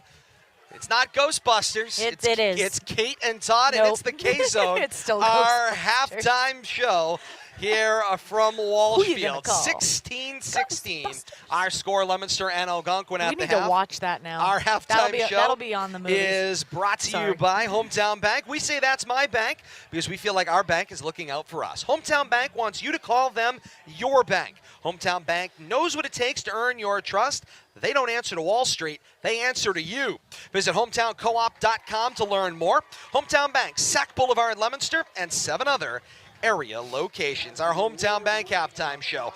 Knotted at 16, Algonquin and Leominster from Walshfield here in Northborough tonight. Chilly night nonetheless, but a great first half of action. Great battle between these two teams. We're expecting an exciting finish. Coming up, as we said, BC and Florida State. They're kicking off around 8:30. We'll join the Boston College Eagles radio network with John Metaparel and crew in progress with the BC Florida State call. Immediately following this one and our post-game wrap-up tonight from Northborough. Also coming up this Sunday, of course, it's the Scholastic Sports Zone here on the K-Zone. Sean Sweeney sits in with Howie Kahn, 11 a.m. A live interview with Coach John Andrioli. And, of course, a mainstay, the Telegram and Gazette's Tom Flanagan. Join them this week on the Scholastic Sports Zone. And I would be shocked if they weren't talking about the MIAA miscue. And I'll just put it out there to Howie Kahn right now. Talk about it. I would suggest talking about it, and you know my number. You know I never miss a chance to ask the MIAA questions or to give them my opinion relative to their work. And another Have they ever beautiful, answered a question? no, not straight, No. or honestly, for that matter. But we'll take it for what it is. But that's coming up. Scholastic Sports Zone on Sunday, 11 to noon here on the K-Zone. We're not critical at all, are we? With Howie Kahn. I'm honest to a fault. First half There's recap. one thing that we are generally 100% critical of because their What we call that ability. is consistency. Well, I mean, but they're consistent. They're They are. consistently bad at They're- optics. They are consistently. consistent. Oh, you have SATs? Yeah, we'll put the playoffs on that day. Oh, you're a girl and you want to play boys golf? Yeah, you can play, but you can't win. And it's just like literally every single Oh, you have a time. name? Oh, no, you No, don't. no, You're you don't. she, her. Oh, you want to go to the playoffs? We'll be bumping up the prices so that we can take the gate. Yeah, Like, you know? absolutely. And we're going to have a couple extra weeks of it, too. MIAA all the I way. don't know. Gotta love it. Gotta love it. MIAA all the way. MIAA all the way. MIAA all the way. I believe that was a Trump building they built down in You want to go Fra- pick it out in Franklin, Franklin? too. Good grief. They wouldn't Good notice. grief. We're going to be on a blacklist With somewhere. with the size of the walls outside of Mecca down there in Franklin, they wouldn't It's a notice the beautiful difference. building. 16-16 at the half here from Walshfield. My Kate's going phone to just recap froze. of our first half of action, and it's brought to you by Lottie's No. Jeep. Lottie's Jeep, Central Street, Leominster, home of the most awarded SUV lineup in history. Lottie's Jeep of Leominster has the Jeep you Or want. The Lottie's Jeep first half recap. Kate, walk us through it. All right, let's run, shall we? No, I'm just kidding. All right, let's take a look first at team totals. Blue Devils right now winning in the first down battle, 11 as compared to Algonquin's 17. Third down efficiency for the Blue Devils. They are 2 of 4 to Algonquin's 1 of 8. Let's take a look at rushes. For the Blue Devils, 14 rushes totaling 107 yards. They're averaging 7.6 yards per carry. For passing right now, they are 6 of 11 for 68 yards passing. They're averaging 11.3 yards per reception. That is a total of 175 yards of offense for the Blue Devils. If we take a look now at individual statistics for Leominster, right now Pablo Rodriguez has 1 rush for 3 yards. Pat Gallagher, 2 rushes for 4 yards. Voshawn Dixon, 5 touches for 44 yards. He's averaging 8.8 yards a carry. Adam Couch has 3 touches for 30 yards. And Justice Reynolds, he also has 3 rushes for 26 yards. Right now, again, Leominster Blue Devils rushing attack, 14 rushes for 107 yards. If we take a look at receiving tonight, Mike Viola targeted 5 times, 2 receptions for 20 yards. Voshawn Dixon targeted once, has a reception for 21 yards. Brian Rodriguez targeted 3 times. He has 1 reception for 8 yards. And Gabriel Elias, one touchdown. His 1 touchdown. It was on a reception, and it was a 29-yarder. So those are your Leominster Blue Devils first half statistics. If we take a look at the Tomahawks side of the ball, third down efficiency once again, 1 of 8, that's 13%. If we take a look at their fourth down efficiency, however, they are 2 of 2. As a team, 22 rushes for 161 yards. They're averaging 7.3 yards per rush. On the receiving end of things, 6 of 11, as are the Blue Devils. They have 40 yards in receptions to the Tomahawks. They're averaging 6.7 yards per catch. They are winning the total yards of offense right now, 201 total yards of offense for your Tomahawks. All right, time of possession also tonight so far in the first half favoring the Tomahawks by just a bit. If we take a look at rushing statistics, individual stats for Algonquin, Zach Smith, 4 rushes for 104 yards. He's averaging 26 yards per carry. His long has been for 53 yards. We have, is it Palermos? That's what we're going to go with. 5. Polymeros, good Greek. Polymeros. Now you think you have Greeks at school and you think you're Greek. Absolutely. It's all and Greek I to me. am Gus. And I am Gus. 5 rushes for 10 yards. By the way, I love the call here with the Monday Night Football too. theme. Halftime highlights. What timing. Good I love stuff. it. All right, Brett Castellini, 6 rushes for 39 yards. He's averaging 6.5 yards per carry. Kia, 5 rushes for 8 yards. So as a team, once again, 22 rushes for 161 yards, averaging 7.3 yards per carry, and 1 rushing touchdown, which was by Kia. If you take a look at the receiving statistics, Zach Smith targeted 4 times, 2 receptions, 11 yards receiving.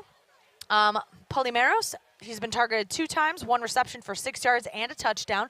And Castellini targeted 4 times, 3 receptions, 23 yards. He's averaging 7.7 yards per carry, and his long is 10 yards. So again, as a total, as a team, 11 targets, 6 receptions for 40 yards and a touchdown for the Tomahawks. And that is your halftime recap. Brought to you by our friends at Lottie's Jeep of Leominster, Kate. Our halftime scoreboard is brought to you by Happy Jack's Restaurant, 785 North Main Street, Leominster. All the spices of the Southwest blended with the flavors of the Gulf Coast, served in a festive island setting. Happy Jack's is more than a restaurant, it's an attitude wrapped in a fiesta. Check them out on the web at happyjacksrestaurant.com. Our Happy Jacks halftime scoreboard. Here we go. We'll run them down for you, what we were able to nail down tonight. Shrewsbury on top of Neshoba, 14-7. That score at the half. Second quarter score, Shepherd Hill on top of Groton Dunstable, 28-10. Doherty on top of North Middlesex, 28-7. That one's in the third quarter as that one kicked off at 6:30 tonight. St. Bernard's on top of Gardner, 28-0. Mike Leclerc reporting in from Monty Tech tonight. Assabet Valley on top of Monty Tech, 32-0 at the half in Monty Tech's location tonight. Oakmont on top of Quabbin, 21-8. That one in late in the second quarter. Ayr Shirley with about 2 minutes to play in the second quarter on top of Narragansett, 26-7. Games on the Saturday slate. Marlborough's at St. John's. Wachusett travels to Westboro. Holy Name over to St. Peter Marion. Sutton is at Nipmuc, and Watertown is at Swampscott in the Division 4 Eastern Mass North Playoffs, round number 1. That's our Happy Jacks halftime scoreboard here tonight. You can stay tuned to our postgame. Most comprehensive scoreboard in Central Massachusetts. We'll run them all down for you before we send you off to Boston College in Florida State. A break, and we're back with more of our Hometown Bank halftime show next. 16-16, Algonquin and Leominster from Walsh Field. More to come. You're listening to Leominster High School football on the K-Zone, WPKZ. You are watching 20 games for 20 years on Leominster TV. We now continue with the action.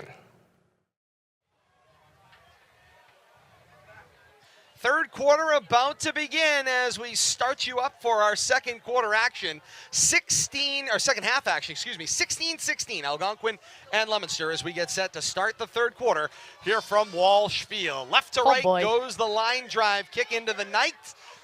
On the kick, it was Polymeros, returned for the Blue Devils from their own goal line. It was Reynolds that went back to pick it up. He moved it back to about the 10-yard line, and that was as far as he was going to go. First down and 10 for the Blue Devils, deep in their own territory, deep into the darkness on the right end of the field. First down and 10 coming right to left around their own 8-yard line. Kate, quickly, our peak performer of the first half, brought to you by Fraticelli Oil. It's the place to save heating dollars, 24-hour a day, 7-day-a-week service, same-day delivery. Visit them online at FraticelliOilCo.com or call 978-537-3637. Our Fraticelli Oil Co. peak performer of the first half, Kate. I'm going to go with the Leominster Blue Devil offense on those much-needed 2-point PATs. Great call there, keeping this game tied at 16 as we start the second half. Gallagher back to pass on the snap, whistles, and flags are out. My favorite thing is that there is a fan, more than likely a father, that's directly down by us at midfield screaming pass as if anybody can hear him. On the far side Thanks, of the field. Dad. Got it. Pass! 5 yards. I think I'm just going to start screaming it. Nobody listens to us anyway. In that regard, we could scream out here. I mean, the best part is the fans just turn around and look at us like, yeah, we're they nuts. do. They're like, you're crazy. I just go, hey, you want the headset? Come try it. 5 yards the penalty. First and The 15 sad for part, Leominster. some of them would do it. I have to be very careful. Back across the 5 to the 4-yard line. They penalized half the distance to the goal. So it'll be first and 13 for Leominster. They need to move the football to their own. Looks like about the 18 for a first down. Here's the snap. Back to pass Gallagher from his own end zone. Pass made it to Brian Rodriguez. Dancing back and forth across the goal line. He will get back out from his own end zone to about the 2, maybe the 3-yard line. It's a short loss in the play. Second down and 14. Dangerous comeback screen in their own end zone for Leominster. Safety was a definite possibility. Yeah, that's where things just get absolutely scary. What is going on here? That's Kate thinking out loud. Oh, God. No, not thinking out loud. It's this thing. Infernal technology. Infernal machine. Are we in the 1 or the 2? I believe it's the 2. All right, let's go with it. Gallagher with the snap, back to pass, looks out to his left and throws, complete for Rodriguez out of the gun. Rodriguez across the 10, dragged down about the 12, gets Leominster out of the shadow of their own goal line and out of the darkness into the end of Walsh Field that has some lighting. We're out of the woods, we're out of the dark, we're out of the night. Indeed it Step into is. the sun, step into the light. It's legitimately pitch black in that right-hand zone. St. Bernard's wouldn't have played under these conditions. No. That goes for a gain of 8. Third down and 6 to go. They would not have stepped into the light. Need to move the football to their own 18 for the first. They need 6. This is why we need a third person in the Third booth. down and 6. Shotgun formation. Couch in the backfield. 4 receivers out wide. Because when I start singing, you know things aren't good. Gallagher, one-step set, looks out to his Beautiful right and throws. pass. Pass is complete across the 18, about the 19-yard line, into the hands of Mike Viola, and that's a Leominster first down. You know my whole family is cringing right now. But the singing's not half bad. No, it's terrible. They mark it at the Leominster 20, and it is a first down and 10 to go. For the Blue Devils, moving right to left. Here in those road white tops. That'll be in my game notes from Louise. Stop singing. The punch list? The punch Singing? list. That one's got to go. Nix it. First down Thanks, and 10 bud. to go from the 20-yard line. I'll hear about that tomorrow. Shotgun set, 2 backs in the backfield. Or tonight. 4 receivers out wide. Here's the snap. Handoff goes straight up the middle with some room. That's Couch. Couch into the second level. Beautiful. He's got first down yardage across the 30-35 before being brought down at the 36-yard line. Such a breath of fresh air right there for the Blue Devils. You have a nice pitch and catch, and then you have a nice 16-yard pickup right up that egg up, right up the middle. That's exactly, that has been classic for the last several years. Dave Palazzi, Blue Devil offense, where they're able to have multiple weapons. They're able to be multidimensional on offense. They're not predictable in that fashion, and then you really get to start moving the ball down the field. It's such a breath of fresh air after this last 7 weeks. First and 10 from their own 36 in a gun. Little counter motion at the snap. The backs collided with each other. Gallagher kept the football and stepped into the A-gap himself. He crossed the 35, brought down around the 37. Goes for a gain of 2 out of a busted play. Second down and 8 to go. Fortunate are the Blue Devils on that one because, as you said, it was almost cartoon-esque with those 2 backs running directly, boom, into one another. Pat Gallagher looking and goes, well, I suppose I'll have to keep this and do something. On to this one. I think there was a little bit of a communication snafu. Has a lot of great designs on his plays, and I guarantee none of them included the 2 running backs colliding after misdirection. Could be a diversion. You never know. Doubt it. Shotgun set on second down and 8. 3 receivers spread out wide. 2 to the left. Gallagher, quick one-step set, throws short, looking for Rodriguez, and it's ruled incomplete. Short of his intended target, Rodriguez, at about a 5-yard distance. Stops the clock with 7:33 to play in the third quarter, 16 all. Our score. Kate, we need to look at our mid-game adjustments. They're brought to you by Viola's Fitchburg Tire and Service, a family-run business selling most major tire brands since 1964, offering their truly unique free summer to winter tire storage online at fitchburgtire.com. Viola's Fitchburg Tire and Service brings us our mid-game adjustments after this play. 3rd down and 8 to go. Shotgun set, 3 receivers, 2 backs with Gallagher in the backfield in the gun. He'll ask for the ball. There's the counter motion, and this time they give for Couch, easily into the second level, and now at midfield, now trying to run away. Defenders grab onto his trunks and bring him down across the 40, 35, and brought down around the 34-yard line. But for Adam Couch, a big gash into the second level, and it's a 1st down, Blue Devils into Tomahawk territory at the 35-yard line. Kate, Viola's Fitchburg Tire brings us our mid-game adjustment. That's a pickup of 27 for Couch and the Blue Devils, and my adjustment is exactly what we've been seeing.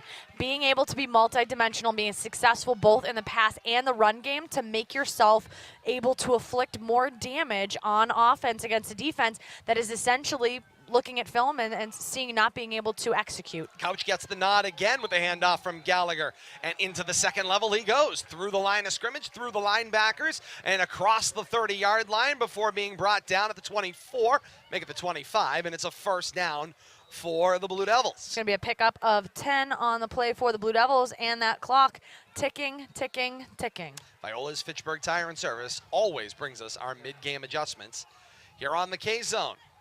Winding down under 6.5 minutes to play here in the third quarter.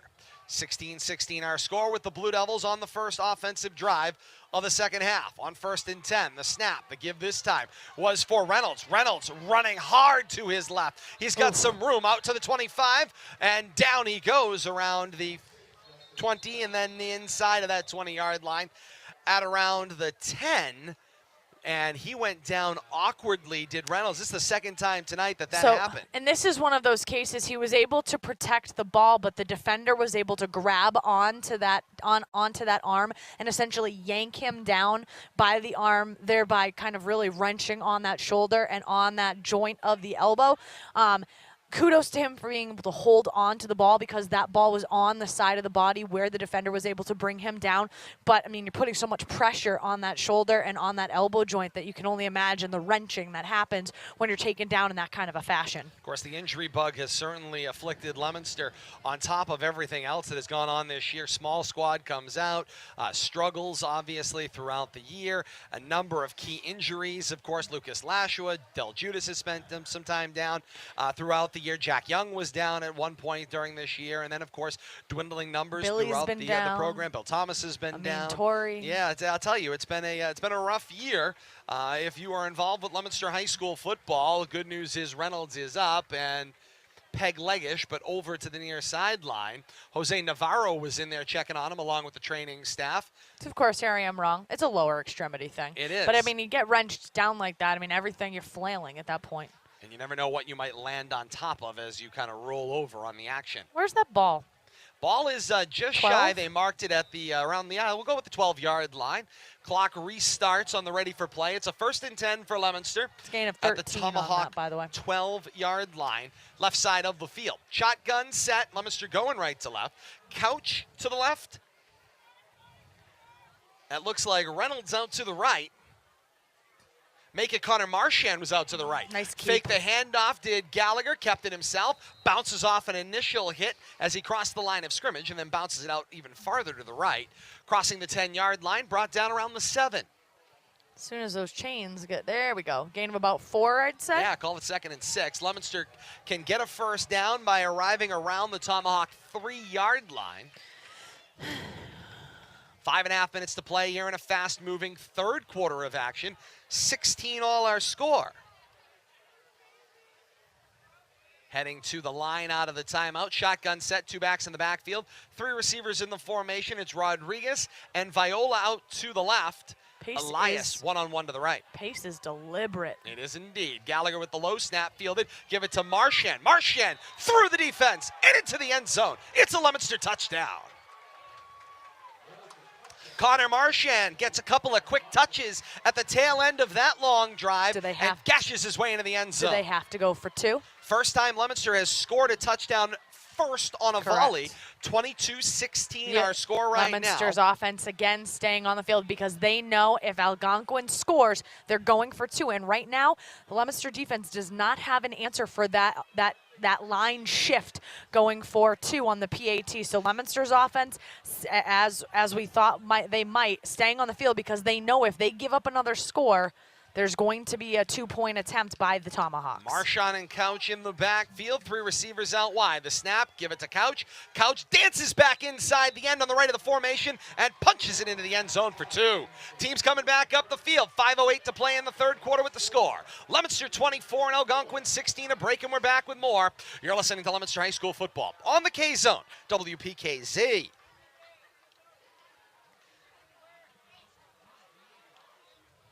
Bonus coverage for our viewers over on Leominster TV tonight, and a great credit to Leominster driving the long field there. That drive started back inside of their own 5-yard line, and then it went backwards initially. On top of that, down as close as their own 3, and then systematically moving the ball down the field, seemingly very quickly at a very somewhat deliberate pace between plays, but very quickly picked up big chunks of yards.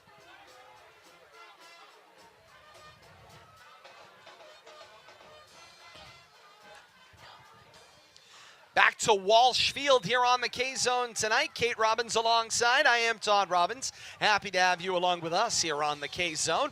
Larson puts the right foot into it, right to left, and end over end goes the kick. It will be returned on a full head of steam by Zach Smith. Smith's got some room. He's beat the kicker Larson, who scrambles back into the play and pulls him down by the horse collar. Flag is out on the play. The penalty is going to go on either Larson or Viola, who are scrambling back into the play to stop the runaway. Touchdown by Zach Smith. Nonetheless, going to be a big return already to the 35-yard line of Leominster, and 15 yards is going to get tacked on to the end of this one as well.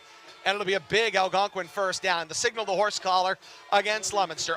First down is the signal after a 15-yard penalty is going to bring the ball 10 yards forward to the 25 and 5 more after that to the Leominster 20-yard line. First down and 10 for the Tomahawks. Holy moly, talk about field position, huh? Indeed, and that is, you see a long score, Leominster long sustained drive, saw this last week against Shepherd Hill, and then all of a sudden, immediately, one play, and bam, the other team is right back into it in position. And that, to me, is the immediate aspect of it that is a real problem. That kickoff, by the way, brought to you by Fidelity Bank of Leominster. The idea that businesses do well creates a brighter today and tomorrow for everyone involved. Your Fidelity Bank, helping you get where you want to be with hearts.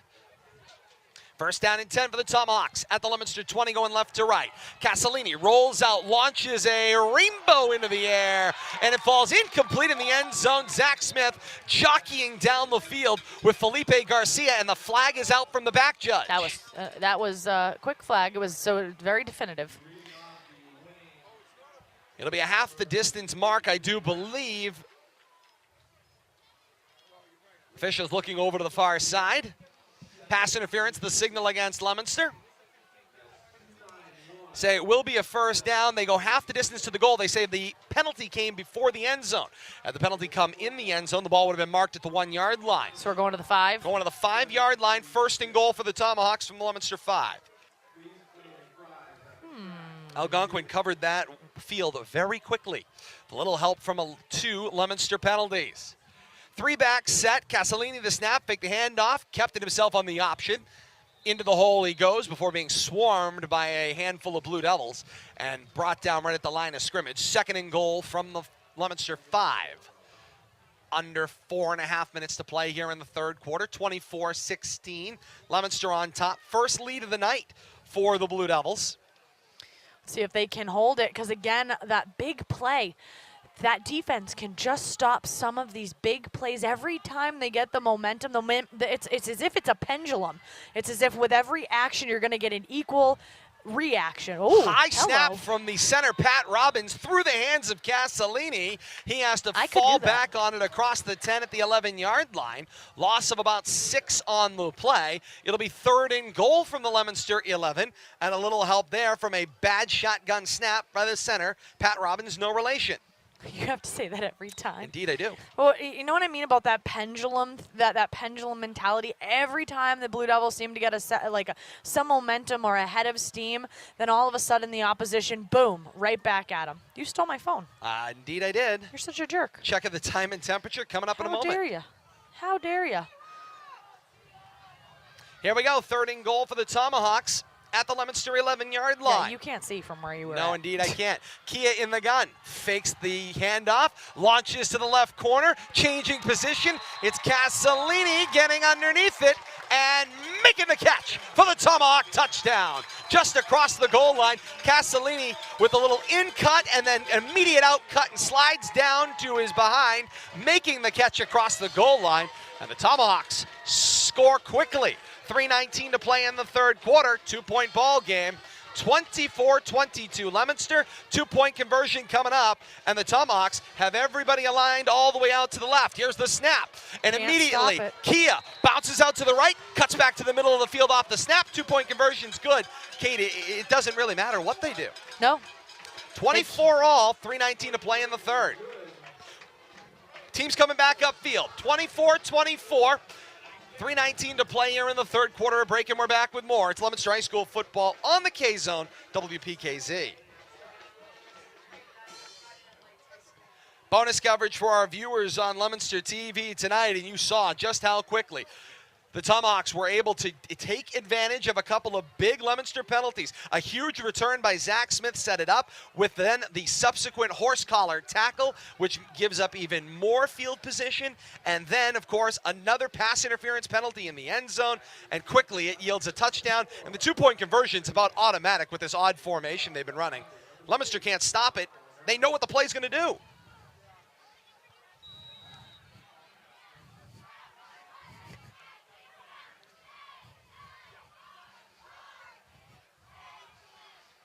Sometimes Oh, you're singing now? feel back to Now you're gonna Walsh sing? Field. Hey, we may as well both. It's karaoke night here. Gonna at the be on press the punch box. list. Kickoff comes from left to right off the foot of Polymeros. Okay. It's scooped up and then immediately fallen on by the Blue Devils there. It looked like Del Judas, the up man, got hit with it and fell on it right around the 34-yard line. 1st down and 10 to go for the Blue Devils. Their own 33 coming right to left for the next 3 minutes and 15 seconds of game action. Knotted at 24 here at Walsh Field tonight. We were expecting to evenly match teams, and we've gotten the slugfest that it was billed as. I don't like the word slug. I actually had a slug on my shoe the other That's day. disgusting. But it was very interesting. That's disgusting. 2 backs in the backfield. Shotgun for Gallagher. 3 receivers out wide, 2 to the left. Gallagher asks for the football. Fake the handoff one way, give it the other. It's Dixon who gets spun down across the 40. Mark stopped right there at the 40-yard line, but not before a huge chunk of gain. Call the gain of 7. 2nd down and 3 to go. Time and temperature check coming up here. It's brought to you by Chapdelaine GMC, selling and servicing commercial trucks since 1969. Chapdelaine has the best selection of commercial used trucks, period. Stop by Route 2A in Lunenburg or online at chappygm.com. Time and temperature with Chappie in a moment, but first, 2nd down and 3 to go. Shotgun set. 2 receivers in the backfield, 2 backs in the backfield. The snap from Gallagher given to Couch, the left back, and Couch marches forward, across the 40 to about the 43-yard line. In the neighborhood of a Leominster 1st down, officials are going to converge, and they're looking at the spot of the ball, and it appears to be about a yard short. The officials still looking over to that far side, and they're going to ask for the sticks to come in. So Chappie GMC brings us our check of the time and temperature here in the 2nd half. 46 degrees, clear skies here in Northborough at 8:31 here on the K-Zone, and another Friday night here with Leominster High School football here on the K-Zone. Every game home and away all year long, right through the Classic coming up on Thanksgiving morning. The 136th meeting of Leominster and Fitchburg. Your home for the Classic is here on the K-Zone. We're looking forward to that. That'll be an Coming early up morning. in weeks as well. It always is at a Crocker Field this year. Want to thank our friends at Chapdelaine GMC for bringing us our 2nd half time and temperature. Remember to stick around after this one. We'll wrap it up with a post-game scoreboard here from Walsh Field, and then it's off to the Boston College Eagles radio network. John Metaparel and team just kicking off. We'll join them in progress for Boston College and Florida State here on the K-Zone. Your home for the most live games. And on this game, there's a quick snap, and you're right, Kate dives straight over the middle. Looked like Gallagher kept it himself, and he marched it forward across the 45 to about the 47-yard line. It's a Leominster first down and 10. It's going to be a gain, 47. Gain of 4 for the Blue Devils on that play. And the clock continues to tick. We're at 1:43 remaining in this third quarter. Has been a quick one and evenly matched, as you said just a few moments ago, as we very much predicted. First and 10. 3 receivers out in the formation, 2 backs with Gallagher in the gun. The snap, and this time Dixon gets the carry. Comes from the right back spot to the left of the formation. Crosses midfield, sheds a defender, crosses the Tomahawk 45 before being pulled down around the 41-yard line. And it's a first down for the Blue Devils into Tomahawk territory. Gain of 12 on the play for the Blue Devils, and as you just said, now officially into Tomahawk territory. And right now, 1:19 to go in the quarter, and right now both of these teams going back and forth on the scoreboard. So it really is time of possession and number of possessions from here on out. I think is really going to be key. I get a little bit nervous in these instances. Is it going to be the team with the ball last that wins? Indeed, it's a possibility. Certainly the team that may convert the last 2-point conversion may be the winner. First and 10 from the 41. Fake to Couch, give it to Dixon. Dixon with some room, and down the numbers he goes on the left side. 10-5, touchdown Blue Devils, touchdown Voshan Dixon. The freshman with the deadly first step. A 41-yard run to pay dirt, and Leominster's back on top at 30-24.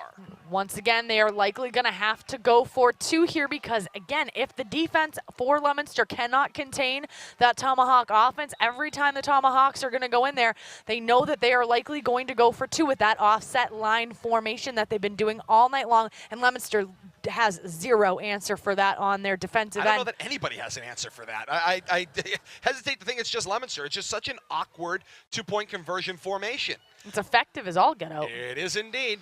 Gallagher in the gun, 2-back set, receiver on either side of the formation. Here's the snap. Couch gets the give, races to the outside right, and into the end zone again. And the 2-point conversion is good.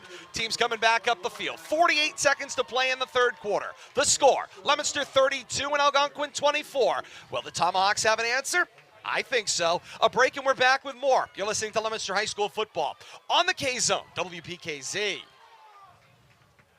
Bonus coverage for our viewers on Leominster TV tonight, and hope you've been with us right from the start. You've been treated to a dandy of coverage out on Leominster TV tonight. It has been a back-and-forth battle between these two squads. I want to thank Bradley Bedard and the rest of the staff bringing you this live coverage from Northborough tonight. I'm told coming in loud and clear and looking beautiful out there tonight on the channels of Verizon and Comcast, and also streaming live on Facebook Live.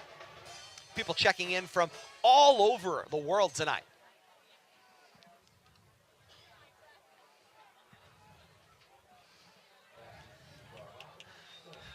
Cat scratch fever here at Walsh Field tonight. Why do you know? Alongside Kate Robbins, I am Todd Robbins here from the Walsh Field's press row tonight. 32-24, Leominster with the lead, and Anthony Larson launches the kick downfield from right to left. 19. That rolled out of bounds at the 19-yard line. Flags are out on this one. This will be a procedure penalty. The question will be, do the Tomahawks like the penalty and the field position, or do they want Larson to re-kick? Usually a 50-50 split in coaching decisions here. The procedure is the signal against the Blue Devils. They're going to take it with the penalty at the end of the play. Looks like it'll mark it over the Tomahawk 25 at about the 26-yard line. And moving up actually a little bit farther. The official's still walking, and they're going to mark it down at the 30. So a first down and 10 to go for the Tomahawks, their own 30. Coming left to right for the remaining 48 seconds of the third quarter. Chasing 8, 32-24, Leominster with the lead in the back-and-forth battle it has been of these two offenses. Castellini faked the handoff, faked the keep, then flipped it to Palomaros. He's in a race to the left edge. He'll turn the left edge of the formation. Crosses the 40-yard line, go 45 before being tripped up and taken down there. It's another first down for the Tomahawks, and this is the ultimate of crisscross applesauce that Coach Palazzi talks about. There were 3 fakes on that play before Palomaros got the handoff, and then Palomaros just takes off, full head of steam to the left edge of the formation, and ultimately they marked him out of bounds before the 45 at about the 46-yard line, it looks like. 44-yard line, excuse me. It's going to be a first down, though. It is a 1st and 10 for the Tomahawks. 37 seconds remaining in the quarter. You're being looked at every time you say crisscross applesauce, by the way. It's Coach Palazzi's term, not mine. Back to pass goes Kia. Slings it out to the right, complete for Casalini. Defense closes on him quickly. Couch with the hit. Rodriguez with the cleanup. I feel like we're being judged all night over there. You're into your, about 7th year of this? At this point, I know. getting over it is probably about a good thing. I'm getting closer and closer to 20 years on the job here. Trust me, you just get used to it. When the teenagers are like... And who are they to judge, by the way? The millennials. Oh, please. 2nd down and 9 to go. You're just excited you're a Zennial. Shotgun set. The motion man gets the handoff. It was Zach Smith, turns the right corner, and he'll bring the ball out to midfield on a gain of about 5. 3rd and 5 for the Tomahawks when we come back. Teams are going to change ends. The all-important 4th and final quarter from Walsh Field as we step aside. 32-24 in Leominster. Start of the 4th quarter when we come back. You're listening to Leominster High School football on the K-Zone, WPKZ.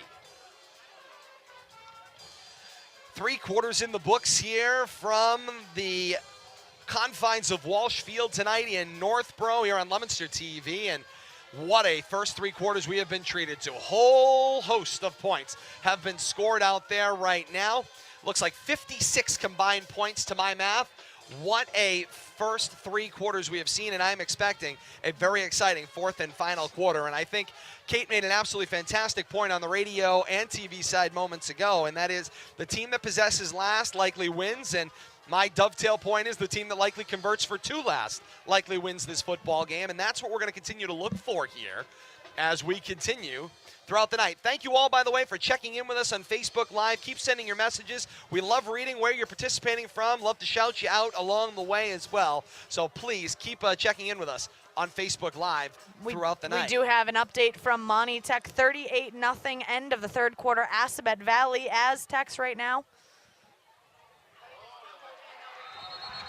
Back to Walsh Field, the start of the 4th quarter as the teams change ends. The Tomahawks with the quick snap. They lost the football, though, and down on the field, it is recovered by Leominster. Leominster with the recovery, getting to the bottom of the pile as we start the 4th quarter.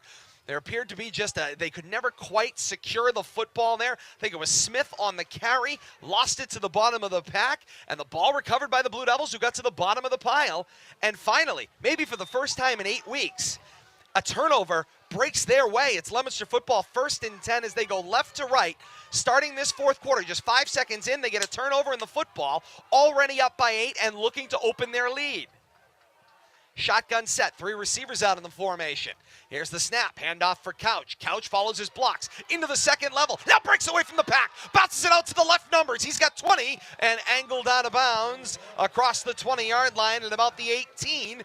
It's a first down for the Blue Devils. Gain of 30 on the play for Couch as we open up the 4th quarter of play here. Blue Devils in Northborough, playing Algonquin.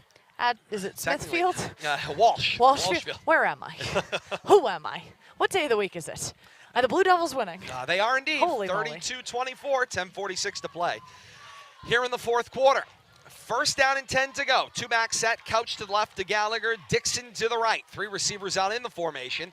Gallagher scans on 1st and 10. Fake to Dixon, back pocket handoff to Couch. Couch dips his shoulder crossing the 15-yard line. Brought down strongly around the 12. Goes for a gain of 5, 2nd down and 5. Surprising that Gallagher was able to actually make the exchange with Couch there. Gallagher having to really lean in on that one as Couch was the 2nd back in that formation to go after the ball. But right now, if Leominster can bring this to pay dirt, if they can get a touchdown here, going into this fourth quarter early on and extend their lead, give them a little bit of breathing room, that is going to be a massive lost fumble on behalf of the Tomahawks around midfield. Shotgun set again, 3 receivers out in the formation. Here's the snap. Couch gets the carry again. There Couch through the defense, into the end zone. It's a Leominster touchdown.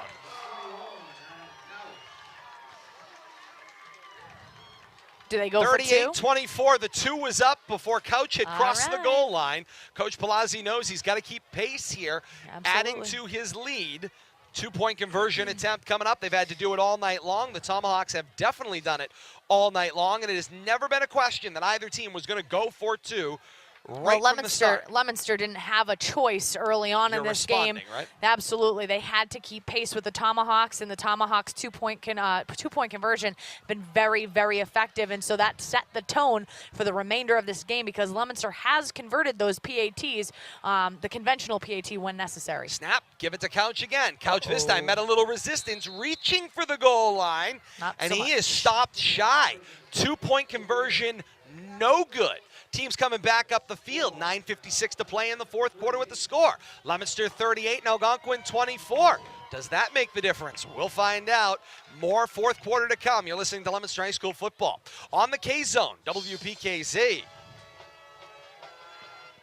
Bonus coverage for our viewers on Leominster TV tonight. And does that flip the momentum? Does that flip the scoring scenario here? We're going to see as this plays out over the next 9 minutes and 56 seconds of this fourth quarter. You missed the 2-point conversion there. You're up 14 instead of 16. Nice to have that big a lead. Leominster's probably largest lead of the year, but does that make the difference? It is their largest lead of the year, and right now it's going to come down to which of those 2 mistakes was bigger. Was the fumble being lost by the Tomahawks bigger or the missed 2-point conversion? Back to Walsh Field on the K-Zone. Anthony Larson with the right-footed kick. Low-line driver. Squibs down the field around the 21-yard line. Picked up on the return. Brought up the field down the right sideline with Zach Smith. Smith not able to break away this time. Does get across the 30, though, before being brought down eventually around the 33-yard line. And that's where the Tomahawks have the football. 1st and 10, their own 33, coming right to left with 9:51 to play in the fourth quarter. 38-24 is Leominster's lead, a 14-point lead.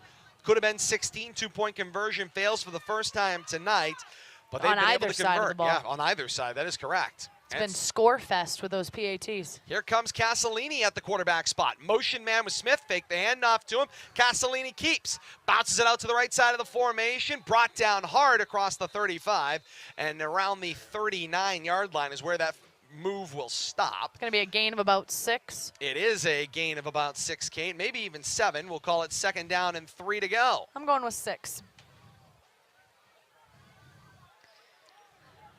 Yeah, I'll make it a 2nd and 4. You are correct on the gain of 6. Ball shy of the 40-yard line around the 38. Right side of the field where the right hash would be. 9:10 to play in the fourth quarter. 38-24, Leominster defending the lead for the first time essentially at this level in the fourth quarter this season. Yeah. They haven't had a 2-touchdown lead all year. Castellini faked the handoff, keep it himself. Step through one bear trap, step through yet another, dodging the minefield as he works his way forward across the 40 and being brought down around the 44-yard line. It is a Tomahawk first down on sheer determination by Brett Castellini. And he's been absolutely instrumental to their offense. I know that he and Kia have been going back and forth all night long under center, but it's been very between Kia and Castellini and Polymeros, the 3 of them, that 3-headed attack in the backfield, and all of them seemingly able to catch and receive the ball. So real multi-dimensional threats from those 3 players. Castellini with the shotgun snap, rolls out to his right, launches down right sideline. He's got a receiver there who makes the catch across the 20 and brought down around the 15-yard line. It is Zach Smith with the catch. He had beat the defender down the field on the right sideline, and he reeled it in going to the ground. Give him the 17-yard line there. That's a 43-yard pitch and catch from Castellini to Smith there, and that one puts them right back in this ball game. Leominster's defense, again, the question du jour is going to be, does the defense bend and not break, or do they break? Because right now, both of these teams, almost every offensive possession, are going down this field and scoring. So can the defense stop the Tomahawks? Castellini with the snap. The motion man was Smith. He got the handoff turn in the right corner. Cross the 20-yard line, brought down toward the 15. Goes for a gain of about 5. Looks like 2nd down and 5 under 8 minutes to play here in the 4th quarter. And Kate, our power player of the second half, it's brought to you by Blue Rock Energy. You have choices when it comes to energy providers, and Blue Rock Energy offers solid choices, excellent customer relationships, and evolving solutions to meet your needs. More details online at bluerockenergy.com. Blue Rock Energy powers our power player of the second half. And Kate, I think for Leominster, you got to look at Adam Couch to be potentially that Blue Rock Energy power player of the second half. I think you're probably right, because on the opposite side of the ball, I don't see any one standing out. It's that three-headed attack. Bolomeros got the handoff there. Smith got the handoff, and forward it went closer to the first down mark at around the 10-yard line. It'll be 3rd down, looks like about 2 to go, winding down towards 7 minutes to play in the 4th and final quarter. 38-24 Leominster's lead. Tomahawks knocking on the door, looking to cut that edge in half. 3-back set, pistol formation. Castellini in the quarterback spot. Faked the handoff and then lost the ball. Went to the ground and Castellini had to dive on it. It was a little bit of a scramble, but he had body position and Castellini got down on top of it. Lost it though back across the 10 to about the 15-yard line. And we're looking at 4th down and about 9 for the Tomahawks now. Going to be a big 4th down play, and as suspected, the Tomahawks are going to take a timeout. They have plenty left from what I've been counting in this half, so who knows, really? Indeed. But as expected, when you're in this territory and you're down by 2 scores right here with 4th down and about 9.5 yards to go deep in Blue Devil territory, you're going to want to take a moment and be able to talk to your personnel about exactly what it is that you're going to want to do if you are the Tomahawks coach. So right now, again, we have that very difficult part of the playbook. You're going to have a 4th and about, long, moderate to long, about, 9.5 to 10 yards that they need to pick up in order to get the first down. But the Leominster defense, in a word, has been porous. Not as porous as they've been all year long. They've averaged about 24 points that they've been giving up all year. So in this game, the defense not giving up any additional points than normal throughout the year. But right now, it is really that bend don't break mentality that Blue Devils have to have. And right now, if the Tomahawks want to get back into this right here is not just the possession, it's the play that matters. Here we go out of the timeout. Castellini back to pass. He's got a receiver open. Getting back into the play. It was knocked down, incomplete. Mike Viola, realizing the ball was over his right shoulder, squared his shoulders back, had the presence of mind not to try to catch it, but just 2 hands swat it down. Turnover on downs. The defense holds. Mike Viola with the big play. And that is absolutely huge for the Blue Devils D, because again, they've been struggling so much, giving up those big plays all year long. That's been the stereotypical situation where the Blue Devils defense has not been able to come through in the clutch. Right there, Mike Viola does a phenomenal job squaring up, not trying to do too much, not trying to catch the ball, just trying to bat it away from the receiver and be able to get that turnover on downs. Leominster has a long field here now to have to contend with 6:28 to go in this ball game. And right now, if they can run this ball, if they can chew up the clock, it's going to be very difficult for the Tomahawks to get back in this one. On 1st down, Gallagher with the handoff for Couch. Couch bounces it to the right of the formation. Got the little stiff arm in the face of Smith, crossing the 15-yard line, brought down around the 18. Gain of 2, 2nd down and 8. And again, right now, you just need to get small chunks of yardage that amounts to first downs. If you get a 3rd and short and you're able to convert on a 3rd and short and get those first downs, that's what the Blue Devils want. So right now, 2nd down and about 8.5, 9 yards for the Blue Devils. You want to make sure that you're still productive on offense. Chew up that clock with your run game and see if you can pull this one out. Here's the snap for Gallagher. Handoff for Dixon, quickly pulled down. Loss of about a yard on the play. It'll be 3rd down, about 9 to go. Leominster snapping about their own 17-yard line. Need to move the football to about their own 27 for a first down. And right now you have a third and moderate, third and long situation. Do the Blue Devils. They've been pretty good so far on third down conversion efficiency. They're 4 of 7. They're 58% in third down conversions. Right now, fourth down conversions, Blue Devils 1 of 1, so 100%.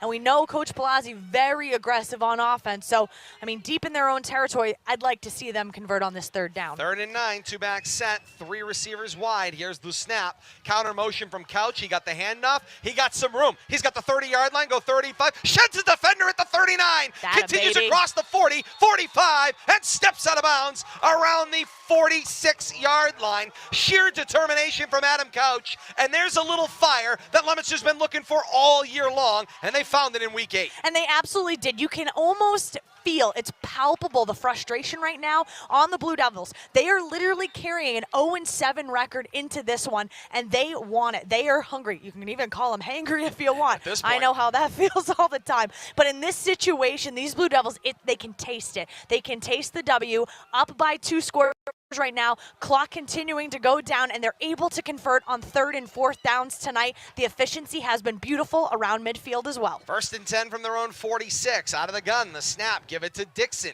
Dixon spins forward and eventually brought down after a gain of 1 to around the 47-yard line. Helmet off in the middle of that play.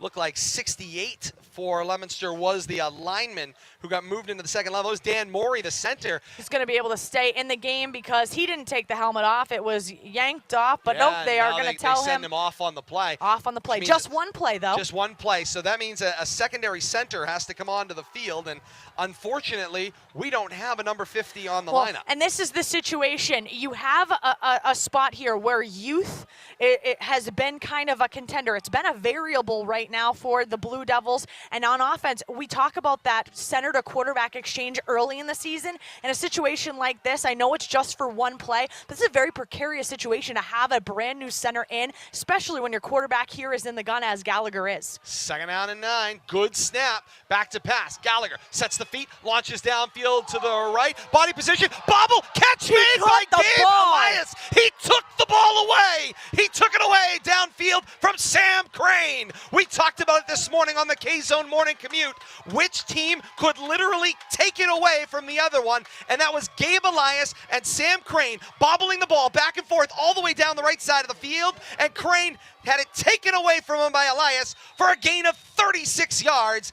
That's the type of play Leominster's needed. And that's one of those things. Luck is going to be a contributing factor if this Blue Devils offense and this Blue Devils team is going to be able to pull this one out. The luck has not been on their side the first 7 weeks of the season. All of a sudden tonight, the fumble at midfield, and now all of a sudden, that amazing catch all the way in deep in the territory. On 1st down, Gallagher fakes the handoff, give it straight forward up the middle for Dixon. Dixon battles his way across the 10-yard line to about the 9. And right now, pace of play, Leominster's really going to have to make sure that they are able to retain control of the cadence of this ball game. They've been able to go down the field in pretty quick succession. Still 2 minutes and 43 seconds left on the clock here. Not a lot of time. Hopefully, if they can get this one into that dark, hazy end zone over there, they're going to be able to make this a 3-score game. That's going to be huge. It's a confidence boost, and that win comes that much closer. Gallagher in a shotgun set. Couch to his left, Dixon to his right. Here's the snap. Fake the handoff to Dixon. Give it to Couch. Couch bounces through. He's into the end zone. It's a Blue Devil touchdown. 2:17 to play in the 4th quarter, and a couple of plays of sheer determination.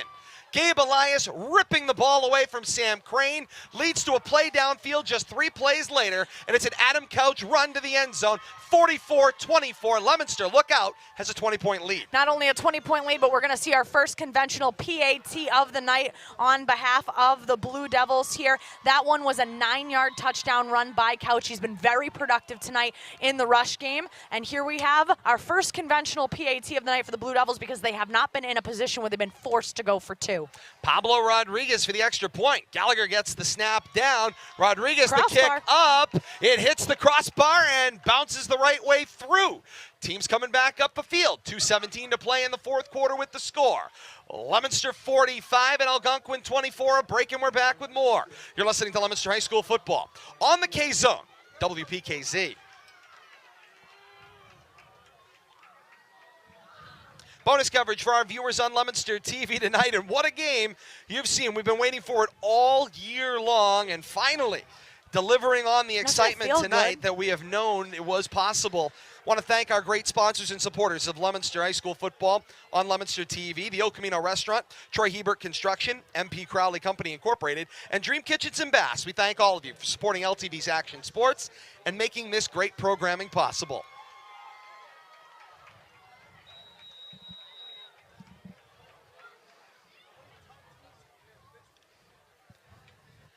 Back to Walsh Field, we continue on here on the K-Zone. Anthony Larson sends the kick down the field from left to right. It will move across the numbers at the 20-yard line. Picked up on the last bounce with a full head of steam. Here come the Tomahawks back up the field. Smith with the full head of steam crosses the 30 and dragged down right around the 35-yard line.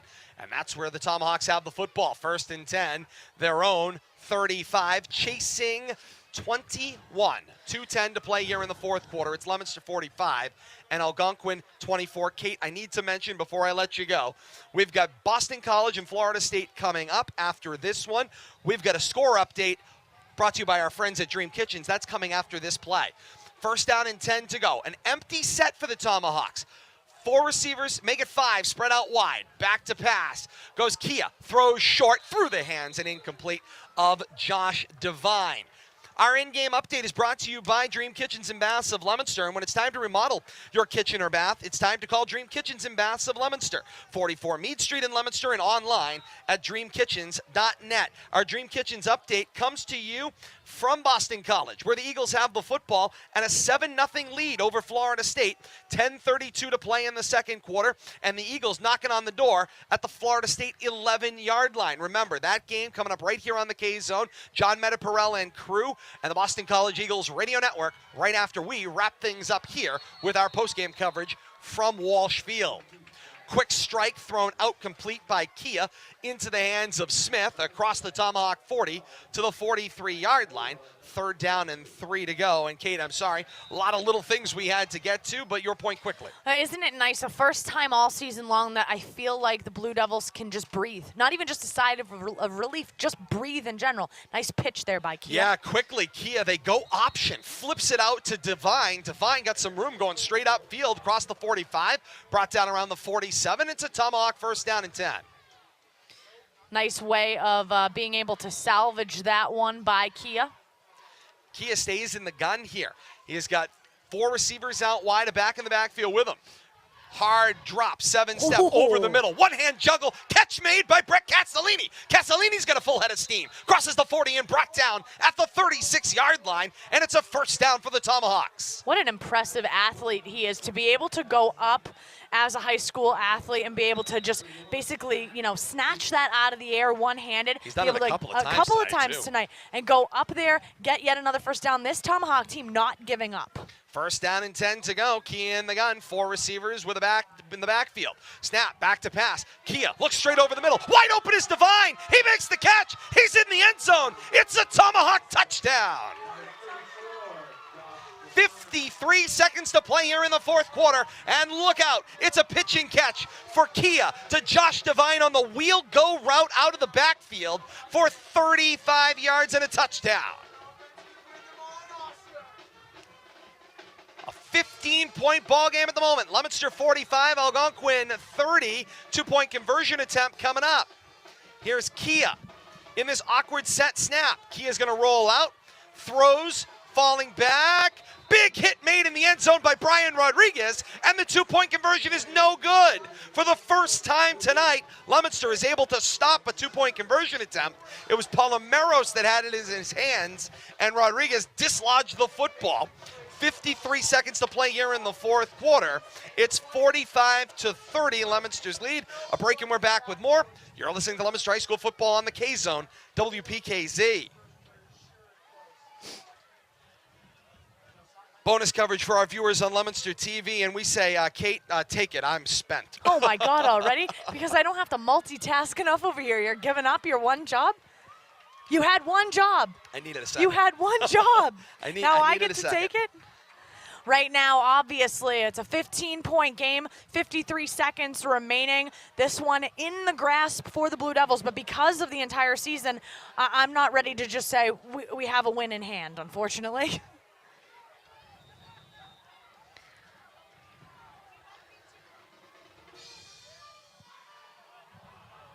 Back to Walsh Field here on the K-Zone. Onside kick attempt up here. Caffrey puts the right foot into it. It squibs forward across the 45, 50, contact, ping pong football down on top of it, and it appears Leominster has recovered it right around the midfield stripe. They marked it at the 49. They say it's Leominster football at the Tomahawk 49-yard line. Very close. Tomahawks were trying to sell that maybe they had it. 50 seconds to play here in the fourth quarter, and Leominster maybe a few clean snaps and clean plays away from putting this win away, their first one of the 2017 season. You can feel the energy is palpable on the Leominster sideline, but you've got to finish it off here. Absolutely. I mean, we're going to have a very long 49 seconds here. I believe Algonquin has a few timeouts left, so they're going to make this 50 seconds seem like a lifetime. Oh, no. Victory formation. Gallagher the snap, kneels it down. Coach Taylor Allen showing no signs of stopping the clock. And actually, the players have begun shaking hands. Great sign of sportsmanship out there. I'm terrible when there's 40 seconds left. Well, you think they might want to. I mean, potentially battle for it. No, I completely screwed up yet again. That was really nice sportsmanship, by the way. Mike Viola and Josh Devine slapped hands, said nice job tonight. It was a great battle tonight on both sides. Nobody should hang their head here. A great game here at Walsh Field tonight. And there's the snap and the kneel down, and that'll be the last time they'll have to deal with it. 15 seconds has got to come off the clock, but Leominster. They won. Waits until week 8. They won. But we can finally say something we haven't been able to say all year long. Leominster is a winner tonight from Walsh Field by a score of 45-30. But what a football game it has been here tonight at Walsh Field. I cannot say enough about both teams. Kate, we talked about it a little bit. We'll get to it quickly in our post-game show coming up.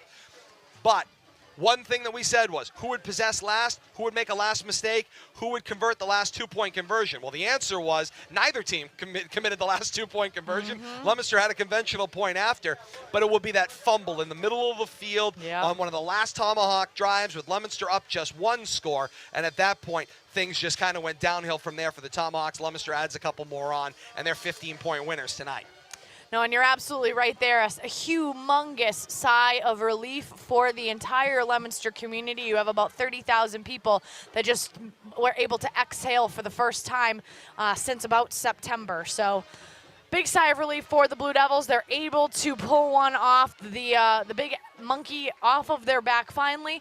Unfortunately, not enough to make a playoff run this year in 2017. However, they get to look forward to the consolation prize of the next 2 weeks, and we'll be looking forward to seeing who exactly Leominster is going to match up against in the coming weeks before going into what is sure to be a very festive and very looked forward to Thanksgiving Day matchup. And another series of battles coming in the next couple of weeks. Imagine, if you will, when the Central Mass Committee gets together, they're going to be looking for like opponents again. It should be a big battle coming up as well. Remember, coming up after we take a break, we've got our post-game coverage. We've got a quick recap of this one. We've got our scores from around the region. Your most comprehensive scoreboard in Central Mass comes your way in moments. And then it's Boston College Eagles, Florida State Seminoles. The Eagles did score at the end of that last drive. 14-0. BC on top of Florida State. Final score here from Walsh Field. It's Leominster 45 and Algonquin 30. Leominster improves their record to 1-7 on the season. The Tomahawks go to 1-7. We want to thank Bradley Bedard, the great staff of Leominster TV, and our partners for their coverage on Comcast and Verizon tonight. Also on Facebook Live, we thank all of you for joining us as Leominster comes on over and thanks their crowd for traveling tonight and being here as they applaud to the crowd coming over to the near side with their first win of the year. 45-30 for Kate. I'm Todd. A break. If you're joining us on Leominster TV, time to flip on the radio. AM 1280, 105.3 FM. Post-game shows next. You're listening to Leominster High School football on the K-Zone. WPKZ.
Wow, those are some fantastic memories preserved in the archive of Leominster TV. Whether celebrating the thrill of victory or capturing the agony of defeat, all of us at Leominster TV have endeavored to embody this recent quote from NBC broadcasting legend Bob Costas, who said in his 2018 induction speech at the National Baseball Hall of Fame, quote, "While the game is the thing and the players are the stars, how those games are perceived and remembered is often shaped by those who chronicle them." That quote from Bob Costas sums up our mission over the last 19 years and will continue to chart our course long into the future. The awesome responsibility of chronicling Leominster athletics is a tremendous honor that all of us at Leominster TV are proud to be a part of. Thank you so much for joining us on this celebration, 20 games for 20 years. I'm Todd Robbins. On behalf of my producer, Kate Robbins, archivist Jack Selly, editor Bradley Bedard, and all of us in the Leominster TV family, until next time, so long, everybody. Black coffee, I'm in trouble. Black coffee, I see trouble. Man, man, man, man, I'm not gonna get home. Black coffee, I'm so dizzy. Black coffee, please get busy. Oh, oh, oh, nothing to get home. Black coffee, I'm in trouble.